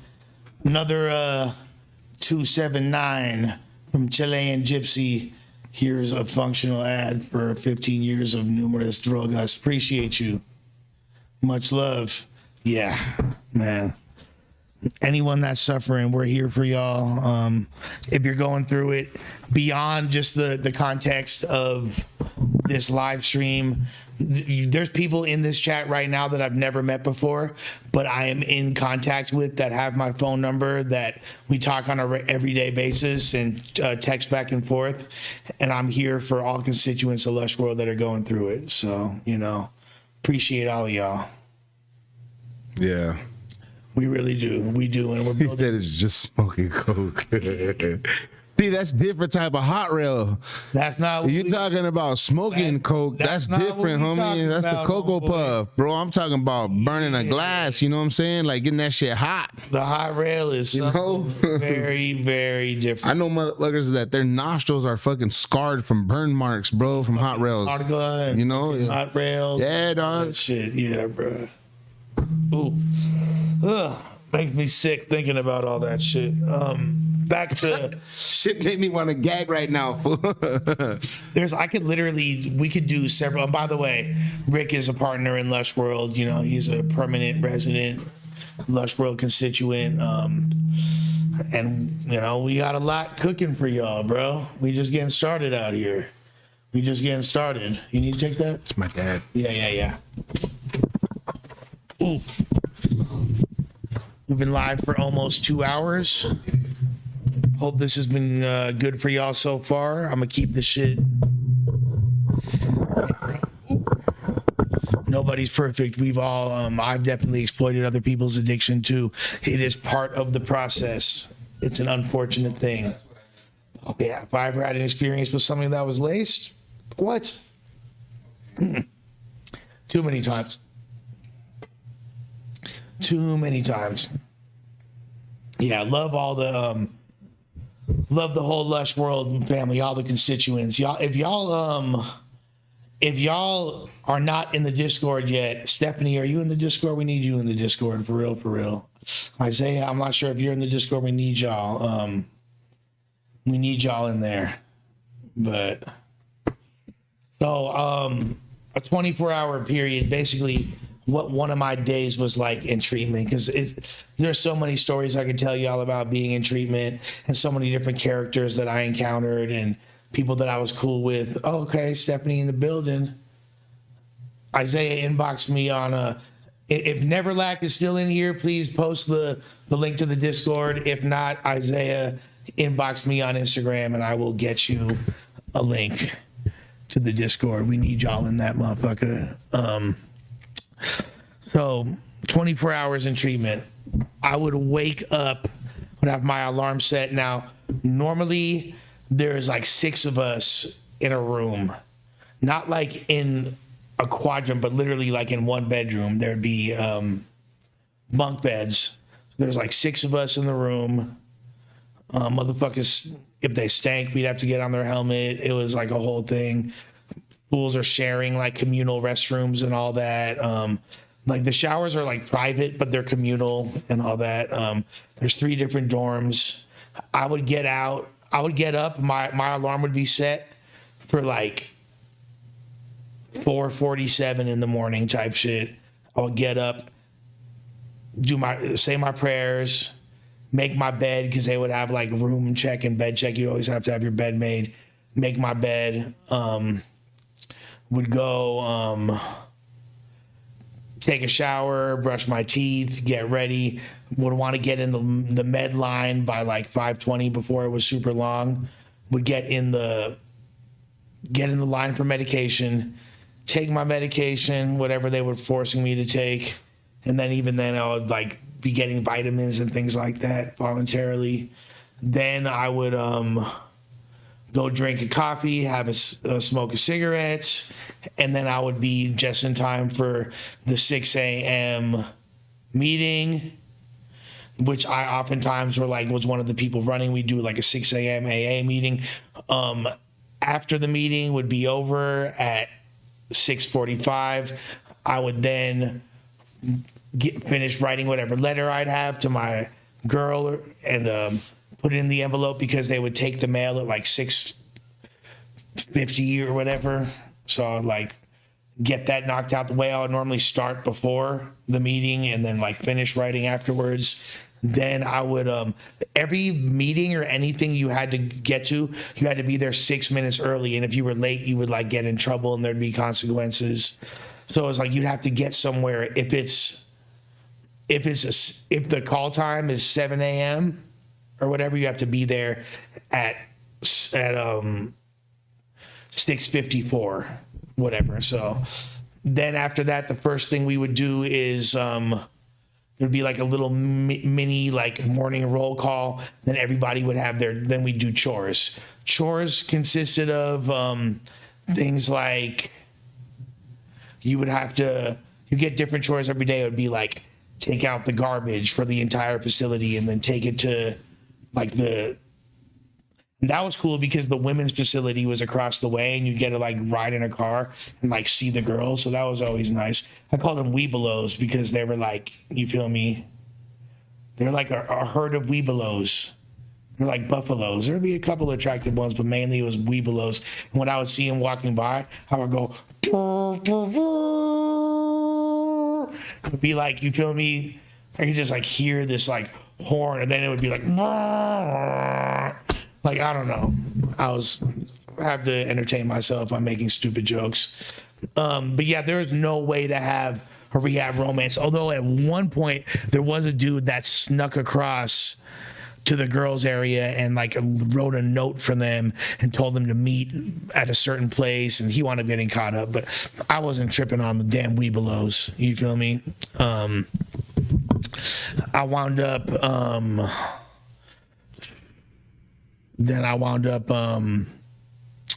so like to be the garbage thing, it'd be cigarette butts, like going to all the ashtrays, emptying out the cigarette butts. There was like cleaning the baseboards, cleaning the bathrooms. There's all different kinds of chores. There's kitchen crew where you would cook breakfast for everybody. You wind up doing your chores, right? So after the chores are done, there's like you can maybe smoke one more cigarette, then it's time for breakfast. After breakfast, then you can do like a little bit of homework, and then there's the 10:15 meeting called concern circle. Now think about everything that I just described, like everything that I just broke down, okay? Everything that I just broke down is before 10 in the morning. That's literally, I just been talking about this shit for 10 minutes already, damn near, and it's not even 10 in the motherfucking morning. Oh yeah, there's hell of fucking homework, fool. There is hell of fucking homework. It was not weight limit on a girlfriend should be contingent upon height. Like there's no real, everyone carries themselves differently, so I'm not gonna answer no questions like that. But bro, like the homework, because we had like all this different step work, and the step work was contingent upon like all these different, this whole notebook and all that. It was a lot of fucking work, right? So after that, there's this thing called concern circle at 10:15 in the morning. Now remember, whoever's been here since the beginning, I was a big stoner. What the fuck? I was a huge pothead. Remember what I talked about at the beginning of this whole entire thing, the different emotions. So what are the negative emotions? There's jealousy, shame, guilt, fear, anger, and sadness. All right? Those are the 6 emotions. So basically there would be a circle, and concern circle would basically be like snitch circle. It wasn't really supposed to be like that, but that's how it felt, where you basically needed to bring 3 concerns to 3 of your peers, and like everybody, you have to sit with your back straight, like meditation style with your hands up. You had to wear either khakis or jeans and a collared shirt. It was like this whole protocol of how you had to dress a certain way for it. And basically you'd be like, everyone would have to bring, like, okay, they would talk about a few things. The counselors are all there. You had to do this thing called the set aside prayer. I would start off the meeting after meditation. And during meditation, I would often pray. It'd be a 15-minute meditation. I'm praying the whole time. Then after that, you'd have to do the set aside prayer. And you'd basically be like, God, please set aside everything I think I know about my disease, myself, the big book, the 12 steps, the program, and even you, God. It was like this whole thing, and you have to like say it in conjunction with everybody else. And yeah, it felt like a fucking cult. I swear to God it was. But you know what? At a certain point, I was glad to be in the cult. I was willingly drinking the Kool-Aid. I always thought that AA and treatment was a cult, but this is what I needed. I needed a complete psychic change. I needed my fucking mind to be warped. I needed it because I was gonna fucking die. And I needed a complete psychic change. And this is the only way that I wound up achieving it. Yeah, I wanted it. Like, I wanted a complete psychic change. I wanted it. I welcomed it. I drank the Kool-Aid willingly. It was called Drank. It was called that bitch ass Drank. And I love that shit. That shit saved my motherfucking life. I didn't like it. I didn't like everything. But in the end, I'm so grateful I went through this whole experience. And if it wasn't for that, then I wouldn't have gotten sober and stayed sober. Let me plug my joint in. What the fuck?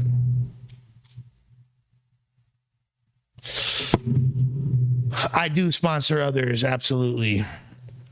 Yeah, I do. It's part of the thing. I don't get to keep what I have without giving it away to others. And God didn't get me clean so I could ball out, have a bunch of money,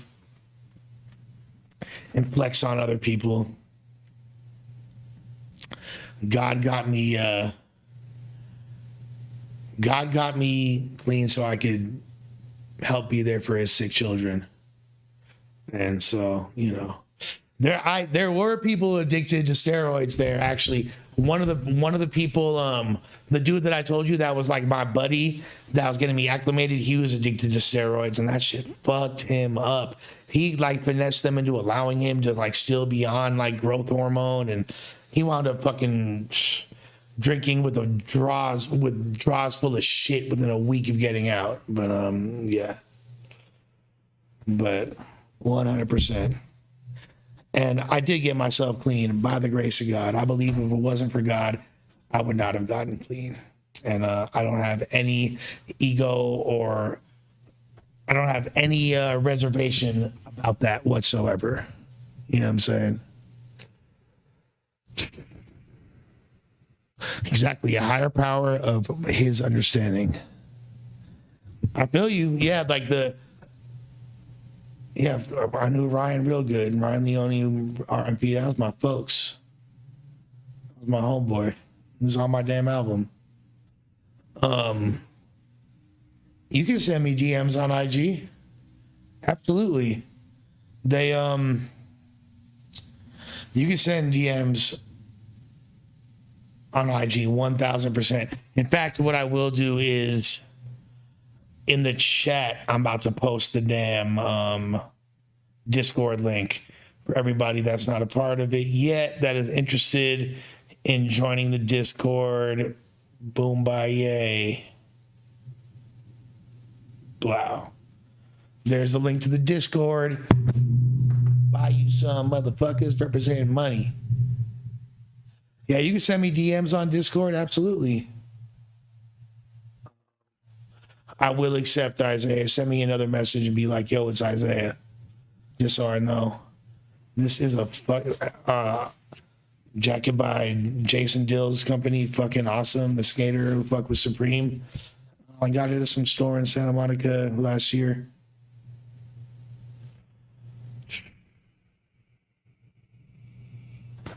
man. But okay, so let me just keep going with my day, an average day in treatment, because it's still, so during concern circle, it would be like, you'd have to like look at the person you want to have a concern, that you want to concern, and you say,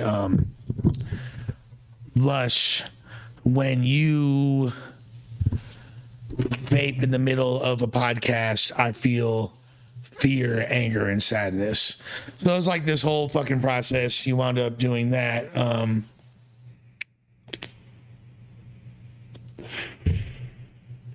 Then there'd be like a morning class.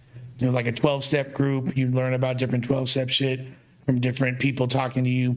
Then it's lunchtime. Then after lunchtime, it's the gym. We got a dope ass fucking personal trainer. I was in the best shape of my life by the time I left. I actually like had biceps. So I was like, man, I need to get back to the shape I was in then, because it was really, really dope.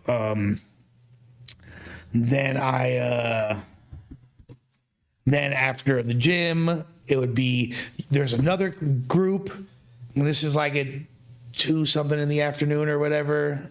Then after, sometimes during gym, we'd get to play kickball or play knockout, like basketball knockout, shit like that. There's at one point before the pandemic kicked in, there was, we had MMA, which I didn't really like, jiu-jitsu, because I don't really like rolling on the ground with dudes and shit. Like, that shit wasn't for me.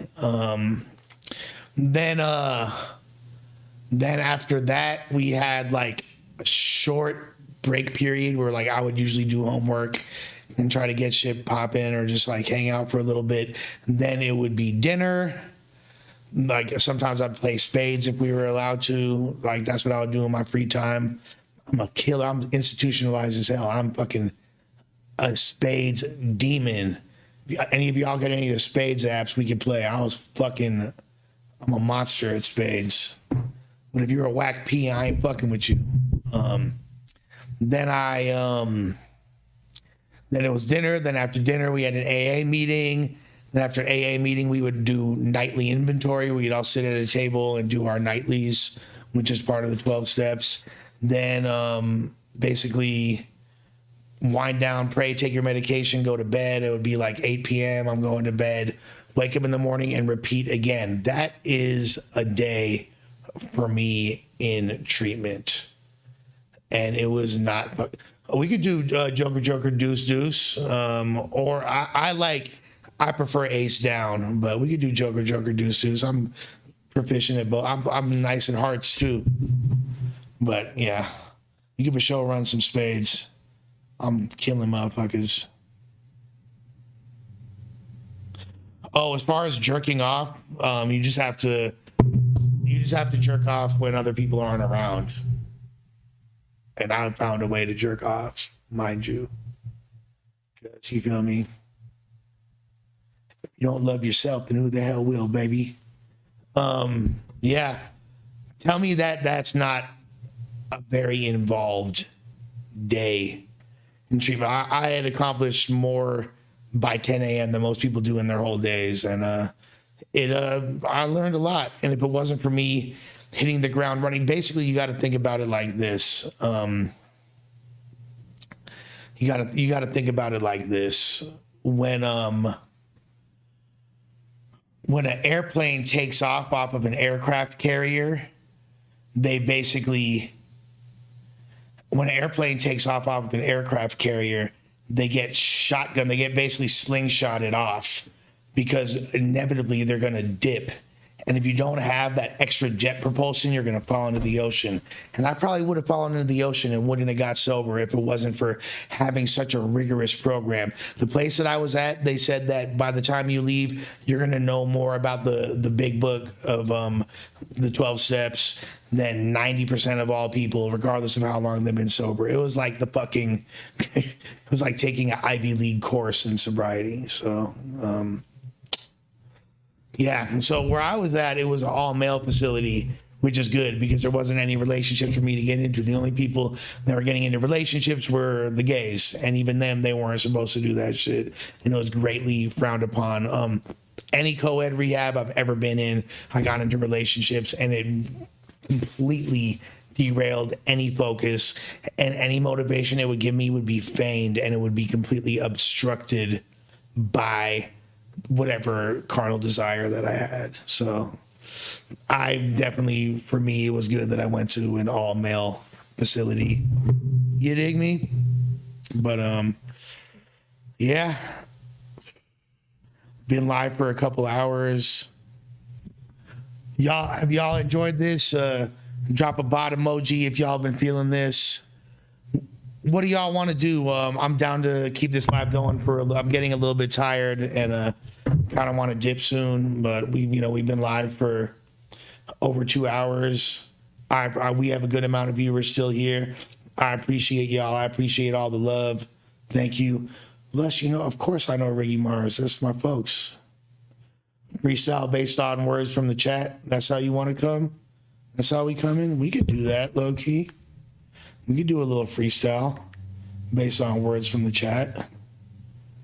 That sounds like fun. We play a royalty-free beat.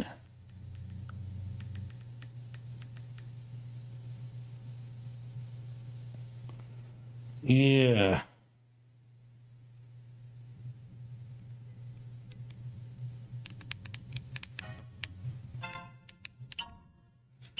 Okay.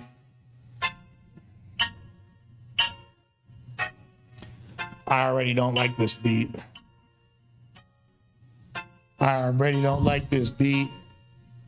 No. What about this one?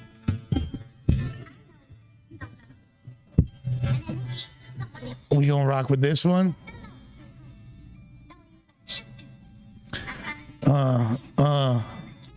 Yeah. I don't know about this beat either, but all right, let me see if I got something in my phone, because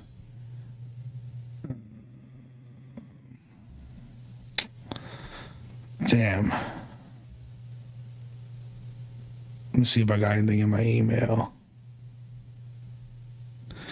Oh yeah. You get a beat for y'all. Yep. This is a beat that I got coming out soon, so.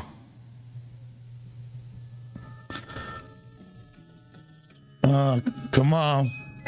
Where are the words at? Where are the words at? Yeah. You know the vibes. I got more kicks than Cobra Kai, busting shots at the ops when they rolling by. And you know that I've been notified by the dopest rhymes from the epicenter. I'm a West representative and I don't stop. I throw shots to your dome like motherfucking Botox. You got less juice on your block than a low quat, and I'm off the dome, and you know I'm throwing dome shots. Yeah, the first word is hickeys. I'ma leave it on your bitch's neck with the 360. And then I cause the next word, eczema, when I reppin' her, and I'll stab you in your retina. I got a Glock 18, but I'm never going mainstream. And you know my regime is killing any adversary. You can feel it in your bloodstream, and I'm talking about your capillaries. My rap is very vicious, and I'm killing anybody that steps up. You know you get your rep up. The next word is muscle spasm. I give your girl a jaw spasm and multiple orgasms when I hit it from the back with more wood than lumberjacks. And I'm sipping honey yak and I mix it with the honey pack. Royalty honeyyusa.com. You know I drop bombs like Hussein. Represent like Wu-Tang because I'm from a true clan, but it's not Ku Klux. Fuck every set that your gang threw up. I hit your bitch in the mouth until she threw up. The next word is LOL. I can tell the ops don't spell so well unless they say that Lush the best. Who's the next to step up? I'm just a suspect, but I'm not almighty. But you know I'm rhyming. I've been shining since I used to rock tidy whities when I was 6 years old. The first time I spit a rap. And you know you fools need to get me on the low, and you're just a J cat. But if I'm a cat, I got money like Aristocats. The next word is figmunity. I'm just a true MC, spitting unity in the community. Who is he? And if you try to step up, you finna die next, and that's a eulogy. Unorthodox phrases. I'm coming through the corridors. I'm an ill Caucasian, giving cock to Asian bitches, whatever the race is. Forever I'm disgracing the competition, shape shifting like an agent all up in the matrix. I got a big bankroll. I'm not fucking with these stank hoes. I got a scandal Rick coming through. Give me some words to spit. I'm tighten like tourniquets in the tournament. I'm burning ism. I'm learning and earning these degrees like it was a student of journalism. Give me a word to say next. And when I'm talking about latex, I'm not talking about safe sex. He said freedom. That's an illusion of America. I'm causing mass hysteria from LA to the Bay Area. Anyone stepping up, you know that I'll take care of you like a babysitter. The scriptures released by the U.S. government, they may as well be Hitler's. My boy brought some coffee though. And I'm moving más rápido on my zapitos. Moving my feet. Just the truest MC. You know it's me. I'm like a nuclear submarine, the way I blow the spot under the aquatic. And you know I'm rapping, all the shit is off this. And you know I'm dropping off the shit wet like galoshes. Perfectly on beat with time signatures. I am the Riddler, killing you. Come on, motherfucker. If y'all feeling it, drop some fire emojis, drop some cocaine bot emojis. We up in here, yeah. Oh, hit the like button if you haven't hit the like button yet, man. Let's run that shit up. I saw chata coffee. Absolutely delicious. Absolutely delicious. Hope y'all was feeling it. Come on. Appreciate the love. Little freestyle, nothing major. Who's up here freestyling though, man? Nothing major. They asked me to. You feel me? Was keeping it lit. He was keeping it lit. I'm glad to have you back, Rick. Got through describing the day and what a day in treatment is like and all that. You feel me? Just breaking shit down to all the people. How many? Ooh, okay. Still got 138 viewers. Appreciate y'all. I think they want to see another flow, Doug. Another flow? I think I'm seeing the fire. You said tell them to hit the fire. If they thought it was fire, I'm seeing the fire up there, man. Another flow? Y'all tripping it. All right, look, tell a battle rap story while you're freestyling, though. Tell a battle rap story when I was, okay. While you're freestyling, like freestyle your rap battle, you know, like your experience or what. Okay. We gonna bring that beat back. Cocaine bot, baby, we in the building. Yeah. Little story. Yeah. Little story. Little story, it was early in the morning glory. I went up and went to school, and that's the allegory. What I knew is that there was other kids that tried to rap, but I was more tripping on a dime a tap. I really had a dime I wanted to hit from the back. She was hella thick, in fact, wanted to impress that ass. So I did the only thing I knew how to do was rap, and I knew that she was gonna be all on my sack if I spit a dope rhyme, if I didn't mess up. If I did it well, she would surely throw the West up. She would throw my set up and she would really feel it, but I had to wax every single track like Brazilian. So what I did next, I challenged another MC and was like, what's up? You want to battle with me, G? And he was like, okay. He thought that he was iller, but he didn't know that on the mic I was a killer. He didn't know that I was gonna bring the rain and thunder, and any MC I would put to a state of slumber, and they would fall asleep and they would be done. If they try to step to me, you know it's red rum. But he thought because he was on the basketball team that every time he spit that his rap was all clean, and I was a white boy and Eminem wasn't even out yet. So he saw my skill and he straight fucking doubted. But he knew that even if there was a drought in the desert, I would bring the rain and cause the extra measure, and everybody that stepped up, their head would fucking get severed, and it didn't matter because all my bars were clever. So what I did was wait until it was lunchtime. Then I was like, I think it's about about to be crunch time. What did I have to do?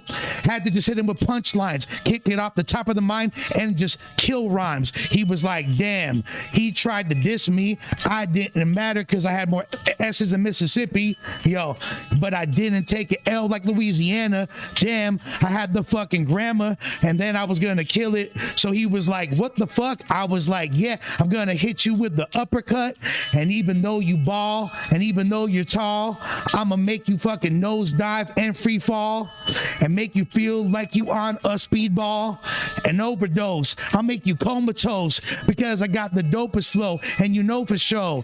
And I won the battle. There was like, damn, I make them roll, shake, and rattle and move up to Seattle. If they try to battle this, I'll sink your battleship because me and dopeness, that is the catalyst. So I won the battle, and I impressed the hyena. She was like, damn, Lush, I didn't know that you was liver, and you could treat me like a screwdriver and screw me. I was like, I'm finna do my first groupie. Yo, her name wasn't Guadalupe. What's the fucking thing? I wasn't listening to Snoopy, dog, but I got the real flow off the fucking head, rolling like a hedgehog, getting yoked like eggnog. I won the fucking battle and I got props. People were impressed. They really liked the dialect. They didn't know the white boys had some rhymes that's fresh, but I woke their game up.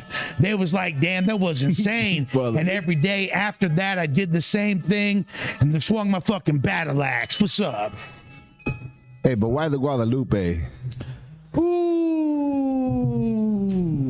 Why the Guadalupe? That's what I want to know. Ooh. Come on, motherfuckers. I just told a whole damn story. You want me to tell a story about the battle? I told a story of my first battle. Y'all fucking with it? Drop the damn emojis. Y'all know the drill. We having fun out here. Hit the emojis. That was a real story, too.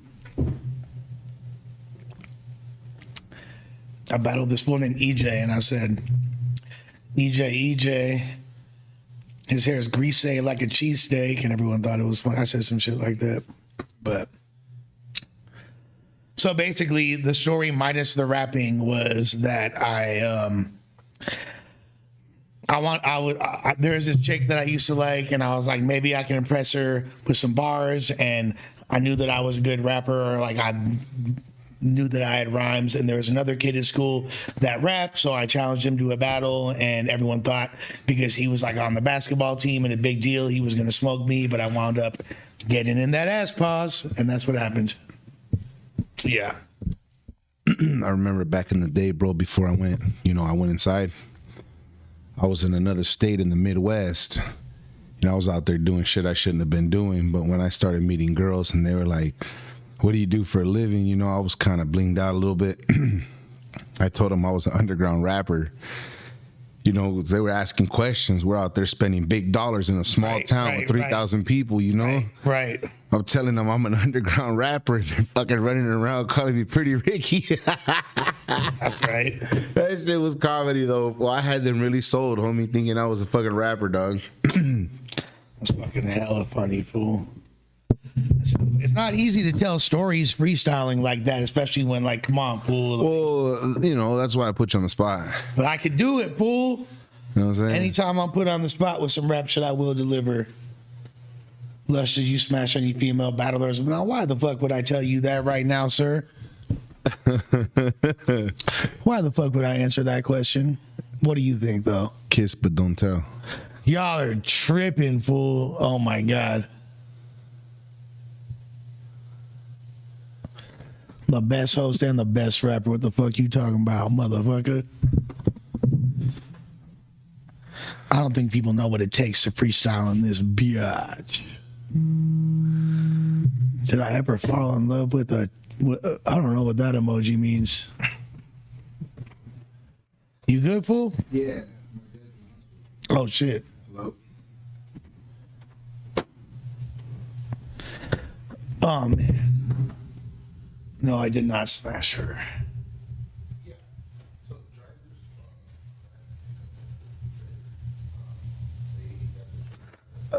Crucial, stall me out, bro. Never fell in love with the battle rap thought. No.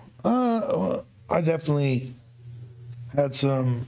It depends on what you consider a battle rap thought. I never fell in love with a battle rapper, a chick that fucked multiple battle rappers. Never.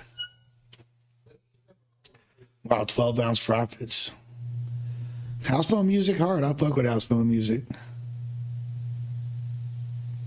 Y'all are tripping right now. Trying to talk about who I fucked or didn't fuck. Do not worry about it. We don't do that over here. What would that make me look like if I was going to talk about that?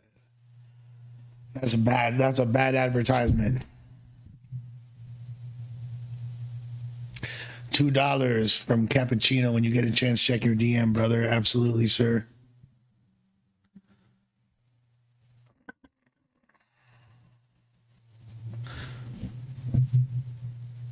Appreciate all y'all. I think we did a really good mental health podcast today. Hope y'all enjoyed it. Hope y'all, man, I hope the word spread the word. Let motherfuckers know that the Lush World streams are entertaining and educational and entertaining at the same time. That's what we kick in. Hope y'all had a good time. Hope y'all learned something. Daniela, I appreciate that. That's love. Marshall definitely watches our shit. Y'all don't need money to donate, man. Just go run up the likes, blow the comment section up, subscribe, share, do all that good shit. This guy just said MF Doom and Capadonna have the same flow. That is so far off base and wrong in not at all. Not even a similar nuance. Capadonna's like all over the place and like has this really like unorthodox delivery, and MF Doom is like perfectly on time and like really, and all of his syllables line up. No. Horrible assessment.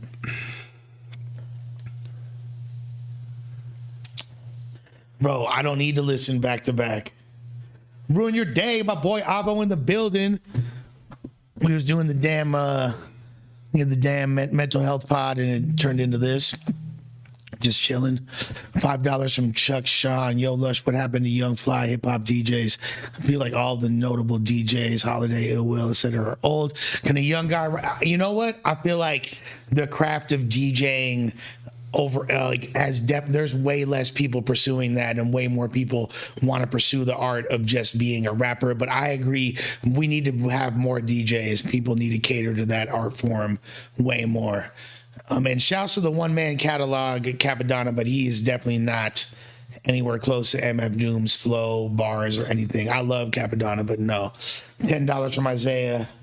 MF Doom is a prophet. Rap Snitch Knishes is telling for 2023. Great record, absolutely. Yeah, I love The Outsiders. Love Young Z. 100. Who is the most attractive female battle rapper? $2 from James. Oh, why you gotta do me like this? Oh, there's a lot of attractive battle rappers. Really, just read me my account. Nah. I mean, these are like my homegirls. Fool. It's like weird for me to answer that. Who do y'all think? Who's y'all favorite? There's a lot of beautiful women in battle rap, but yeah, we all know. Of course, I know about Big Lurch. Fucking with sick kids who get kicks off bad behavior. Fucking, you know about Big Lurch? Nah. This whole fucking Big Lurch from the Cosmic Slop Shop. He's originally from Texas. Moved to Sacramento, was in a group called Cosmic Slop Shop, produced by legendary producer Rick Rock. He off some angel dust. He was wet. He was off some angel dust, and he killed his girlfriend and ate her lung. He cannibalized her. Like, that's disgusting, dog. Yeah. Yeah, Big Lurch is locked up. Yeah, he was a dope ass rapper though. You're fucking with sick kids who get kicks off bad behavior. Let you think Danny Brown's Atrocity Exhibition is the best rap album about addiction. Shout out to Ralph watching. Great album, absolutely a great album. Huge fan of multiple Danny Brown albums. $2 from Chuck Sean. Thoughts on Ace Hood, the Meek Mill, and Ace Hood. Ace Hood was raw. I feel like he definitely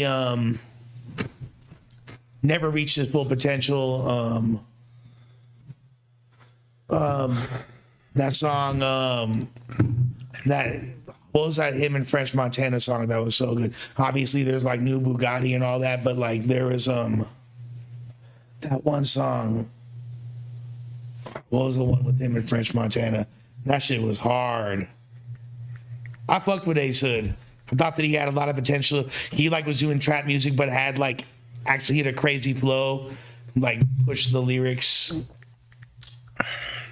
What was the French Montana? Y'all Don't Hear Me. That song was great. Yeah, Bus Driver is a fucking LA legend. Lush, I thought you were going to be doing these sobriety blogs on Ruin Your Day. I will still be doing content with my Ruin Your Day brothers, 1000%. But we building this channel, so we over here as well. And I'm still going to be doing Ruin an Hour with Avocado.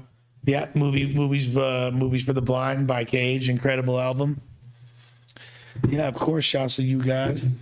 Shouts to Tumex, Akuma, all them. Tumex, my boy. That's my boy Alex. Where'd you get that? Oh, Country? Gucci's? Yeah, you gotta follow them on Instagram though, because every day they post their flavors. So some days I don't go in there because it'd be like the same shit. But when I see like today they had strawberry shortcake and coffee horchata, you know what I'm saying? That shit was fire. I hope I'm gonna be able to fall asleep. I don't know if that. No, I don't think we tweaking like that, though. Yeah. But appreciate all of y'all. This has been a dope live, and y'all know I love talking about hip hop when the conversation goes. We're gonna need to do a straight, another region deep dive. I'm gonna have to dissect another region soon. Lush, you think the West Coast will ever be able to evolve and move forward anytime soon following the death of Draco? He really was the most influential LA rapper for the local scene in decades. Oh yeah, you gotta understand. LA is a flavor pocket. It is always gonna be influential forever. In my opinion, $5 from James K. In my opinion, Boldy James and Makami are best thing out right now. Who are some of your favorites in 2023? I love Boldy. I love Makami. I love all the fools that fuck with Makami. God Fahim and all them, and Droog and all them. Boldy James, and I was talking about my favorite Detroit rappers yesterday, and I forgot to mention Boldy. Boldy is definitely one of my favorite Detroit rappers and just artists, period, right now. He go crazy. There's so many dope rappers. Yeah, and Greedo is big for the influence of LA, and we'll see if he's able to take things to the next level. Shouts to San Antonio. Love y'all. But yeah, there's so many. I love the whole Flint wave, Rio and Mike and all them, and Louis Ray. I love the Detroit wave. Draco was definitely a huge loss. I'm still jamming him, but there's a lot of other talent out here, and there's gonna be something new. Guilty Simpson, $5 for Isaiah. Yep. Bezo, I didn't mention Bezo also. He's incredible. I love Bezo, one of my favorite Detroit rappers. Funny, I forgot about Bezo and Boldy because there's so much talent in Detroit. It's easy to forget. Obviously, Guilty Simpson and Elzai and all like that whole generation. But as far as right now, yeah, I'm on the. I'll be slapping some Bronx drill shit. I'll be slapping a bunch of Texas shit as always. A bunch of Detroit shit, LA and Bay shit. I fuck with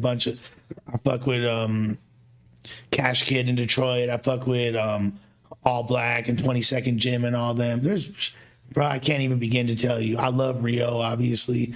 I will be back in Detroit soon. I could talk about this all day. I appreciate the love, but do we ever see a live show coming with Lush World?